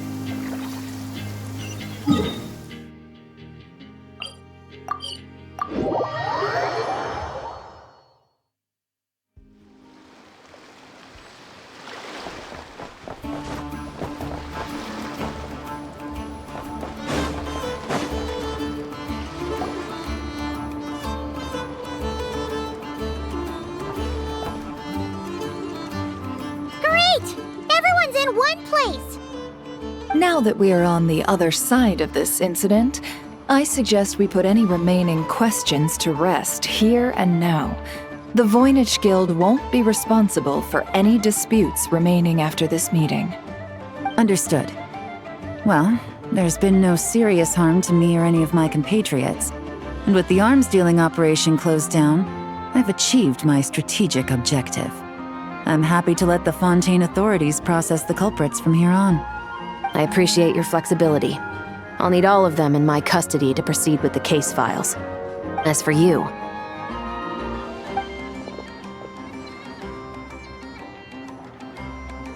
Given your association with the Voynich Guild, I suspect the boss of the Curatorium might raise some objections if I insisted on bringing you into custody as well. Then what do you propose, Miss Chevreuse? While pursuing one of the suspects in this case, it was unfortunately necessary for me to destroy a certain signboard in Nasha Town. Is that an official confession, officer? What I'm suggesting is that I don't file charges against Ashvapati, he stays here, and in return, you don't seek damages for the signboard. Sound fair? Deal. Surprisingly smoothly. Paimon figured it was gonna be a whole ordeal. Uncle Ashvapati, They told us the whole story. Everything you've done. Even so, we still want you as our uncle. But If you'd been less trusting of the promises these men made to you back then, and left some weapons for your own people to defend themselves with, maybe things would have turned out differently. The way I see it, your crime wasn't the weapons research itself. It was failing to use that knowledge sensibly, to protect the ones you cared about. Yeah. You're absolutely right. Well then, what are you waiting for? The chance to atone for real is staring you right in the face. Children, from now on, I will protect you with my life. Traveler, Yelan, on behalf of the Fontaine authorities, it has been a pleasure working with you both. I wish you all the best. I have plenty of other business to attend to, so it's probably about time I got going as well. See ya. Looks like you're a free man. I guess, but even if they won't arrest me, I still have a lot to answer for. I joined the Voynich Guild with my own agenda and nearly ruined their reputation. Are you really gonna let me get away with that?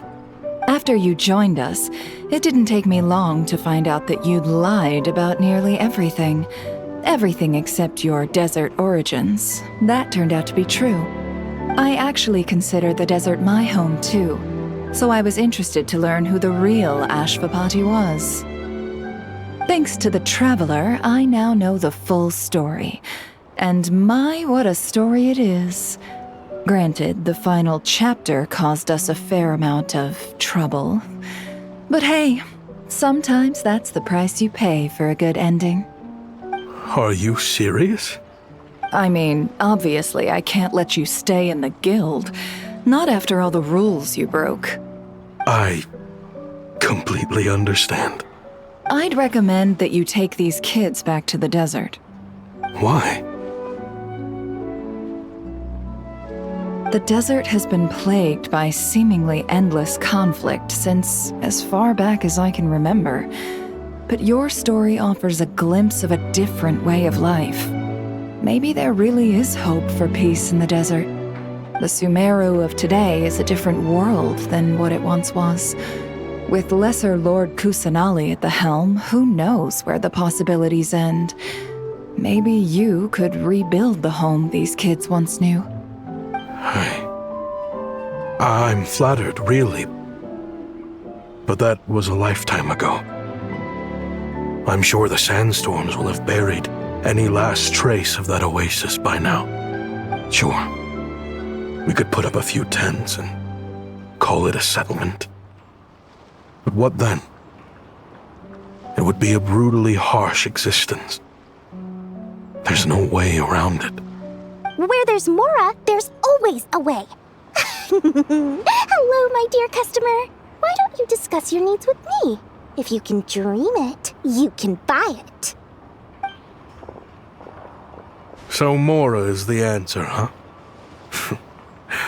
All right. Say I wanted to buy a hometown for these children. You telling me I can buy that from you? Don't take her so literally. She's just doing her sales pitch. Sure can. Huh? Ta-da! I present to you one magical gemstone created by none other than the renowned mage Alice herself. Simply plant it in the ground and a spring will instantly start growing. Before long, you'll have yourself a fully fledged oasis. And the best part is, it's designed to work flawlessly, even in the most arid and sandiest of deserts. What the? Huh. Looks genuine to me. Goodness. They always say you can find everything at the Nodcry Trade Expo. Turns out it's more than just marketing hyperbole. Still, surely a treasure like this must cost the world. As much as I'd love to buy it, I don't think I'm the kind of clientele you're looking for. Actually, this could be your lucky day. The mage who tasked me with selling this insisted on setting the price herself, and she priced it as whatever keeps the kids happy. Needless to say, I could have found far more lucrative options. But alas, none of them would be worth breaking a promise to a mage over. Whatever keeps the kids happy? So what is that in Mora? Good question. I got it!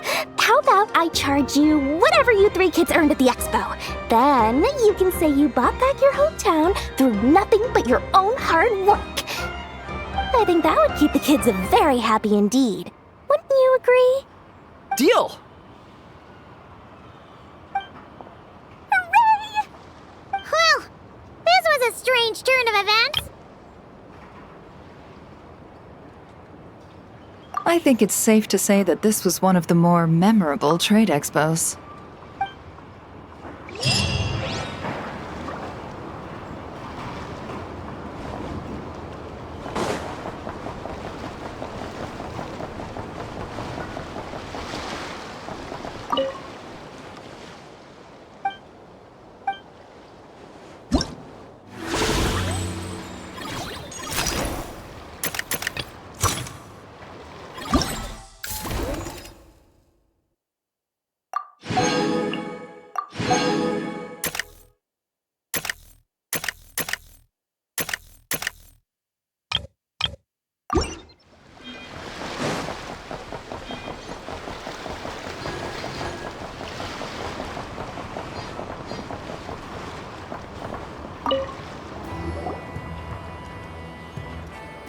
if you want to drum up some business, all you gotta do is holler, and everyone on the first floor will be able to see you.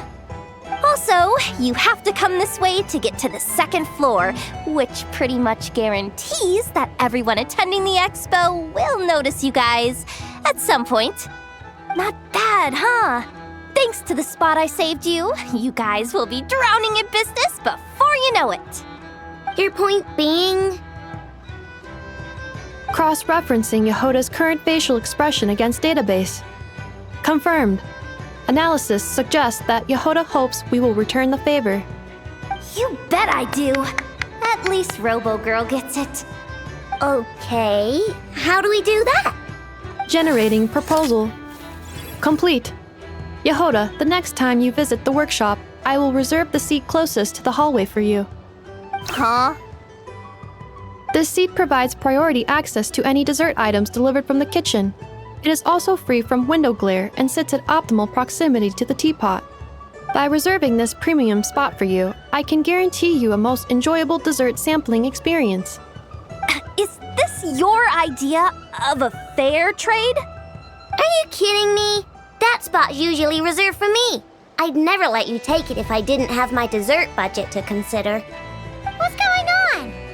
Yehoda looks upset. All right, I'll level with you. Since I saved you such a great spot for your booth and all, could you possibly lend me some technical support? Please? Technical support? This year's expo is way bigger than ever before, which means there's definitely gonna be more shenanigans going down too. I know, surely you have some kind of contraption that can, like, scare everyone at the expo into compliance or something. As the manager, I need something I can fall back on in case the you-know-what hits the fan. Let me think. If things escalated that far, shouldn't you just report it to Nefer instead of trying to deal with it yourself? Well, yes, technically speaking. But if, for example, it was somehow kind of my fault to begin with, I'd probably be better off solving it myself on the DO. Remember those 3 kids? Well, that punk who was harassing them wasn't just some random nobody. He was just the one that got picked to stir things up. There's a whole bunch of people here who aren't happy with the booth situation. Now, obviously, they don't have the guts to pick a fight with the Voynich Guild directly, but apparently they at least have the guts to harass 3 kids outside the confines of the expo. The problem is, I'm not really supposed to get involved with anything that isn't strictly to do with the expo, so the whole thing would kind of be hard to explain to Neff. Not that I regret what I did, but jeez, Yehoda, you sure know how to make life harder for yourself. Okay, yeah. Sounds like we need to be smart about this. Fine. Just this once, I guess I can lend you the Clink Clank Crisis Control Switch. Agreed.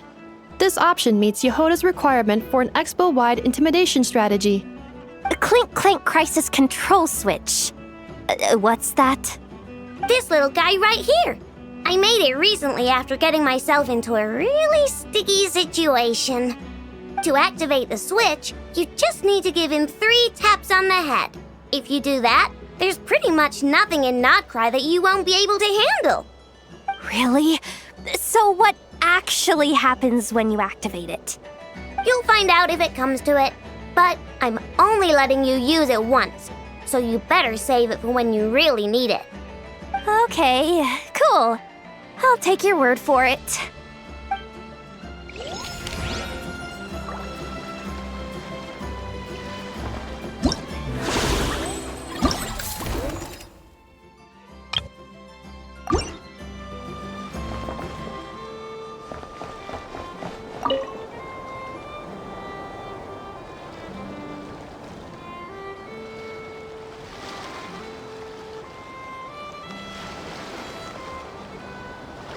Watch out, Yehoda!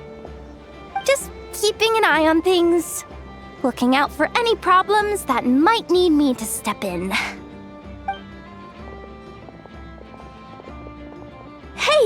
You three! What are you doing here?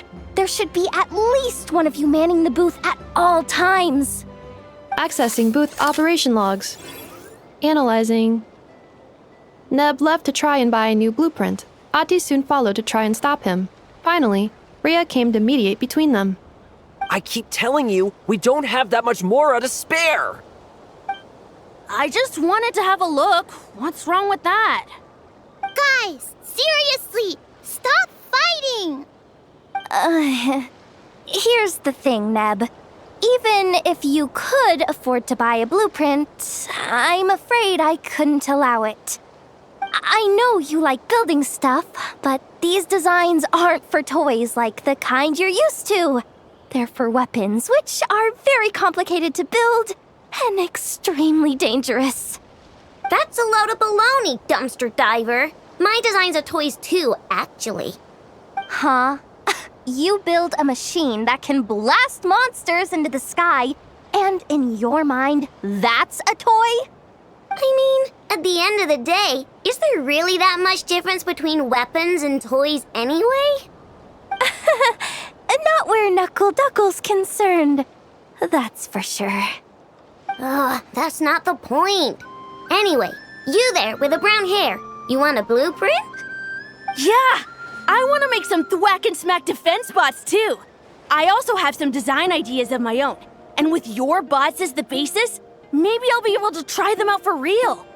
I get it. Your head's so full of ideas you want to bring to life that you can hardly sleep at night. You try eating some snacks to take your mind off things, but it doesn't seem to help anymore. Exactly! But what can I do? I'll never be able to afford one of your blueprints.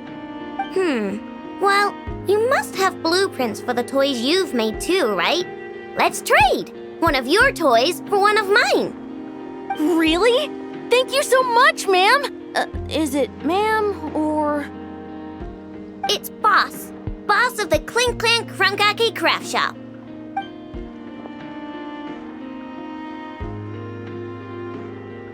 Thank you so much, boss of the Clink Clank Krumkake Craft Shop. Huh, that was very thoughtful. Who are you, and what have you done with Aino? What's that supposed to mean? I'm a boss, aren't I? A lot of people depend on me. Looking out for them is a big part of the job.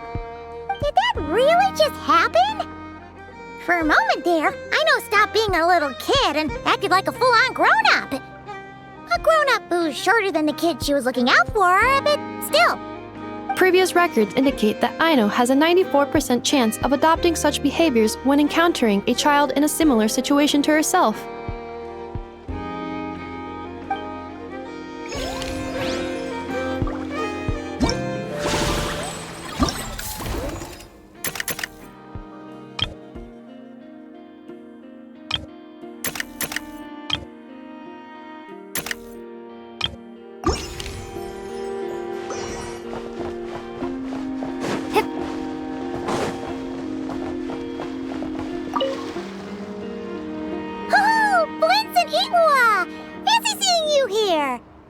Ah, Traveler. Paimon. How do you do? That's our secondary goal. To put it in Mr. Flintz's words, it's important for Lightkeepers to spend some time in the land of the living every once in a while. That sounds like something he'd say, yeah. Are you interested in these muskets? Since we're friends, Paimon will let you in on some insider info.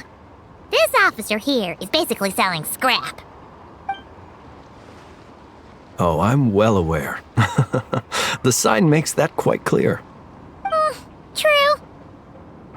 I'm interested in this particular piece because it brings to mind a picture I once saw. It featured several Ratniki and a Fatui officer who fought alongside them. The weapon that the latter used was identical to this one. The Fatui teamed up with the Lightkeepers? That's not unusual. I've heard similar stories from our older members. The owner of this musket must have been a hero who stood against the Wild Hunt as well. But why would you sell a hero's firearm? That's just how the rules work on our end. Everyone agreed to it. whether it's a no-name sergeant like me or a renowned hero. Our equipment is to be collected and redistributed once we're dust on the wind. The stuff that's usable is given to new recruits, and the scrap is sold for whatever price it can still fetch. That way, we can at least put it towards feeding the grunts, you know? Better than following them to the grave. Huh. I think I'm going to buy this musket, Mr. Flint. Could you tell me a few more stories about it when you get the chance? Of course.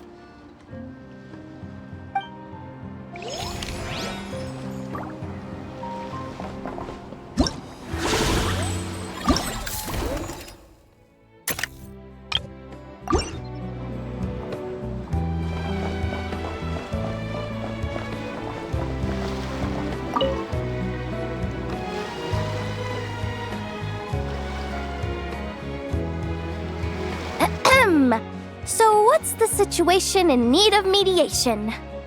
This person's been glaring daggers at me from behind since she arrived. Hey, you!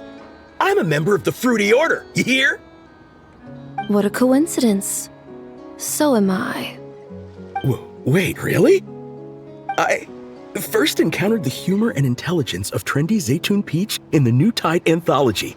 Then I heard the legend of intrepid Valberry while I was in the Fortress of Meripede. The more I heard about your order, the more it drew me in.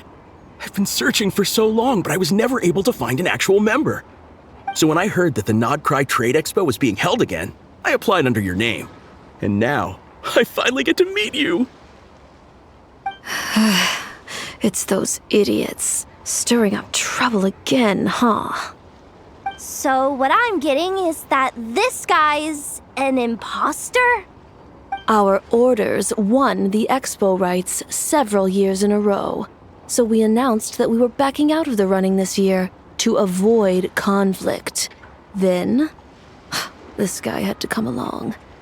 A few of the other groups were looking to duke it out, so imagine their anger when someone claiming to be one of ours snatched the expo rights again. Well, no one's made any trouble for me. Wait. Does that mean you've taken them all out already? Man, I knew it! The Fruity Order's as good as they say! Can I join? We can't make trouble at the expo. Voynich Guild rules. Once it's all over, meet me at the harbor in Nasha Town. I see. All right, I'll be there. Does he not realize what's going on here? Also, considering our smooth collaborations thus far, a word of advice for the guild. This guy has only been able to keep his head in his booth because the Fruity Order took care of any rival factions. But if there's one thing the treasure hoarders have in spades, it's sore losers. Since our order has proven untouchable so far, they're sure to find easier targets to vent their frustration on. So look after those kids. Huh. So this guy has been responsible for more than one conflict so far.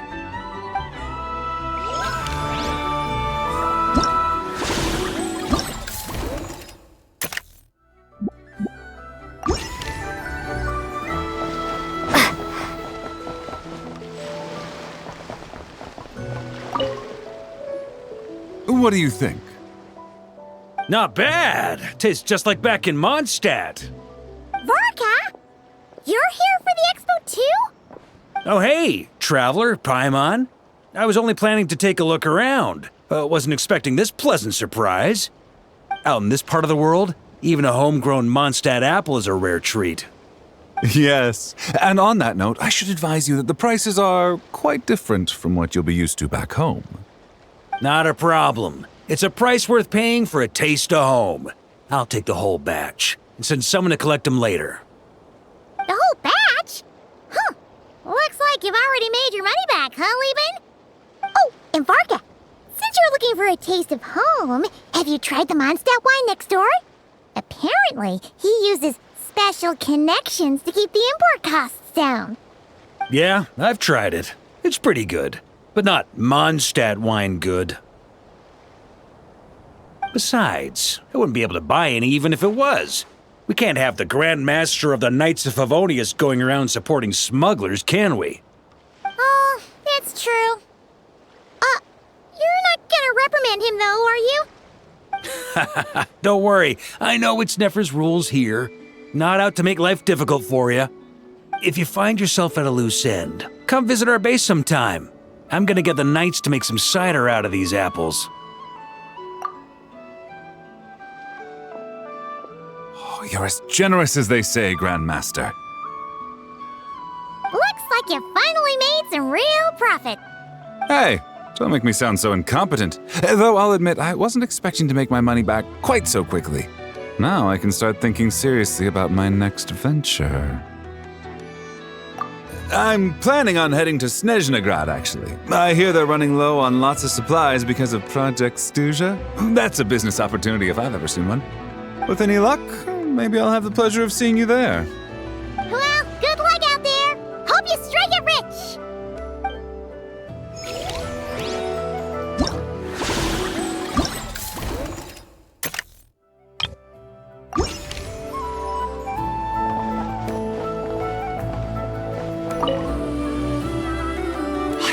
You came all this way to investigate me. Still, as a member of this expo, I'm protected by the Voynich Guild. There's nothing you can do to stop me. I know. That's why I'll be taking this up with them directly. It's been a while. What brings you here this time? Are you representing the Dawn Winery, or are you here as Owl? Take your pick. Even Owl would take issue with people smuggling the winery's products. I understand, but please be assured that I would never pit the rules of the Voynich Guild against the interests of the Dawn Winery. Our long-standing collaboration is far too valuable to me for that. No faction exists in Nodcry that can impose their will on everyone else. The rules we have now are a result of the tug-of-war between them all. In any case, I only allowed this gentleman to sell his so-called Dawn Winery vintage here because I'm confident that it poses no threat to our collaboration.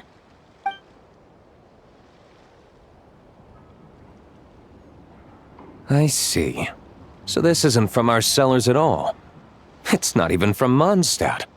You... I'm guessing you learned a few of our winemaking techniques, then brewed your own liquor using local ingredients from Nodcry. Imitations like these are no threat to our business. Oh, just you watch.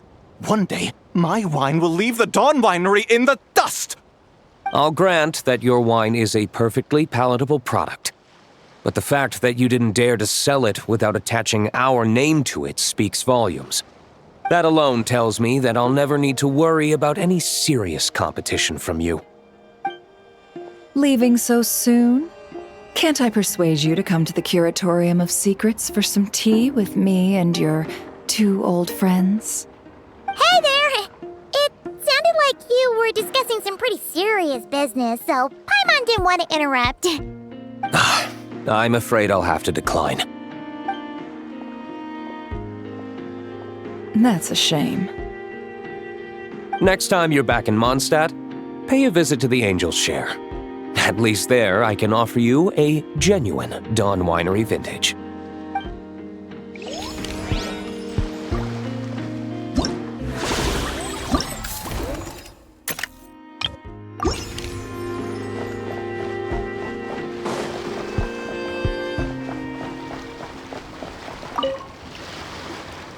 See, Lolly, I've been told that the merchants here are all protected by the organizers. I'm afraid confronting him myself will be more trouble than it's worth. Do I have to do everything myself? Oh, please! Granny Eatsley, have mercy! Chaska! Say, Lolly! What are you, It's a long story. Basically, a few members of the Flower Feather clan brought word from Nodcry that someone was selling Wyob fragments at this expo. Pretty serious stuff. So I brought Seat Lolly here to get to the bottom of it, and hopefully keep things under control. Oh. Okay, well, as it turns out, We've been tasked with mediating any disputes like this. Are you intending to try and stop me? Look, I'm not trying to be difficult, but you don't need me to tell you that our Wayab are not for sale. Wait a second.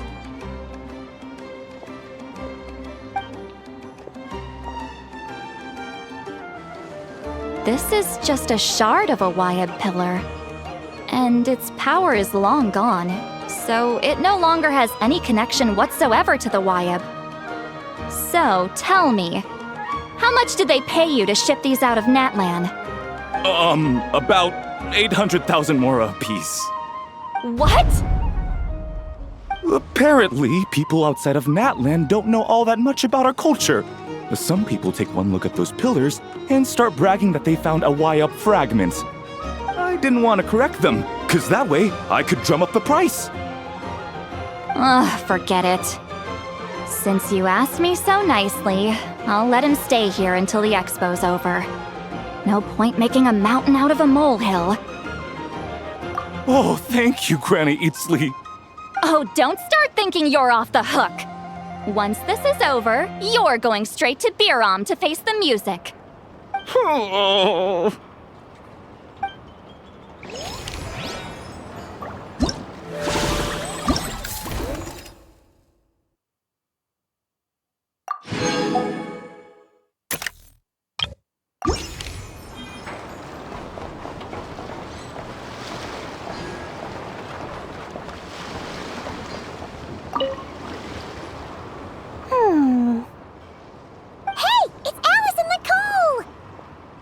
Why, hello, Traveler and Paimon. Oh, quite the opposite. I'm her supplier. Nicole came up with a delightful new pricing method recently, which I've asked dear Dory to try out. We're here today to see how it's all going. What sort of pricing method is that? Curious? Well, allow me to explain.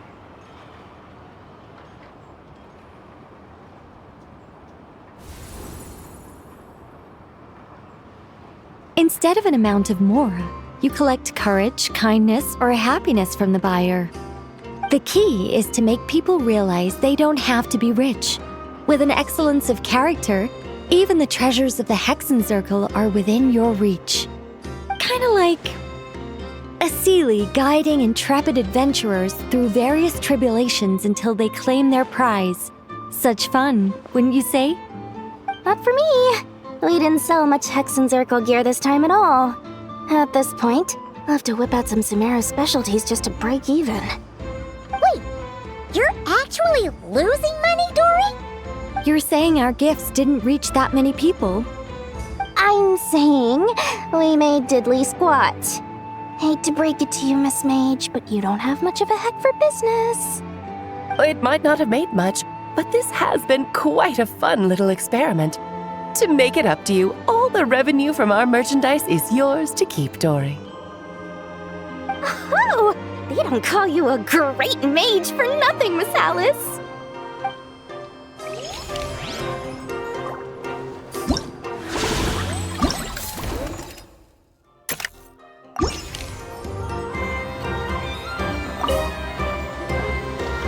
It's almost time for the expo to end. I'm asking for half a month's leave once we wrap this up. Finally got time to relax, huh, Yehoda? Yeah, thanks to you. Oh, things are pretty calm right now. Should be smooth sailing from here on out. Sorry, but I've got a problem over here. Same here.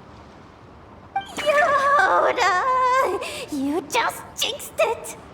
Someone made off with a batch of my goods using the goods first, pay later method. I thought the guild was the guarantor, but then I went to redeem my money and no dice. The same thing happened to me. Goods first, pay later? That convenience is for exhibitors only. It works because their goods stored in the warehouse can be used as collateral. The buyer did have guild supplied certification. In that case, he's one of you. Pick him out of the crowd and we're good to go. The person I talked to was a tall, thin young man, but I don't see him here. The one who bought from me was on the chubbier side. And nope, no sign of him either. Wait, so it wasn't the same person? Miss Yehoda, we need help! Ati went into town a while back, and we haven't heard from him. What? Why would he do that? He wanted to use the mora we got from our exhibit to buy everyone a little something in return for looking out for us. So he headed out alone. Gods, this kid... Wait, did he have your certification from the guild with him? Yeah, he's our older brother, so he's in charge of all that stuff. Oh, this is bad. Okay, let's not panic. What happened? Remember those people who targeted Ati a while back? I'm worried they kidnapped him and are using his certification to scam goods off the other exhibitors. Sorry. Oh, this isn't your fault. Should we rescue Ati first? But Nodcry's huge! Where would we even start? We could go for the goods first, but we're dealing with a group. If they split up, it'll be impossible to nab them. Oh, come on, Yehoda, come on! You promised Boss Nephew to uphold the guild's reputation, and you promised the kids you'd protect them. This is all falling apart. Looks like you're down to your last option, dumpster diver. Oh, right! The Clink Clank Crisis Control Switch! Clank Clank Crisis Control Switch activated. Awaiting orders. Awaiting orders. Awaiting orders. Whoa!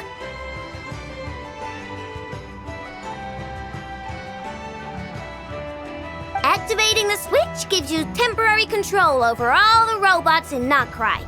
If you wanted, you could turn this whole place upside down. But it won't last long, so think about what you want to do first. In that case, let's get the stolen goods back first. All units, advance to rescue Ati! Miss Yehoda! Orders received. Orders received. Orders received.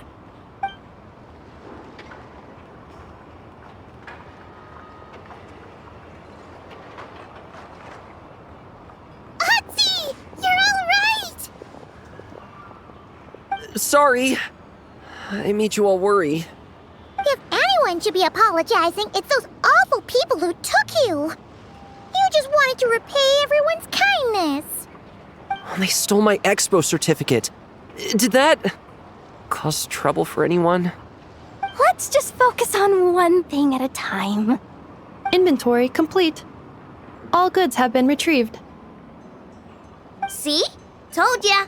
With the Clink Clank Crisis Control Switch, there's no problem in Nodcry you can't handle. With so many bots around, we didn't have to choose between the rescue and getting the goods back. We were able to do both. I know. These kids call me boss, and as their boss, it's my job to protect them. No way I'm letting them get in trouble with the guild. Thanks, boss. Aino's a great person to have on your side, huh? To be honest, I could hug you right now. But I think I'll have that vacation first. Oh, right! I owe you a hot dog, don't I?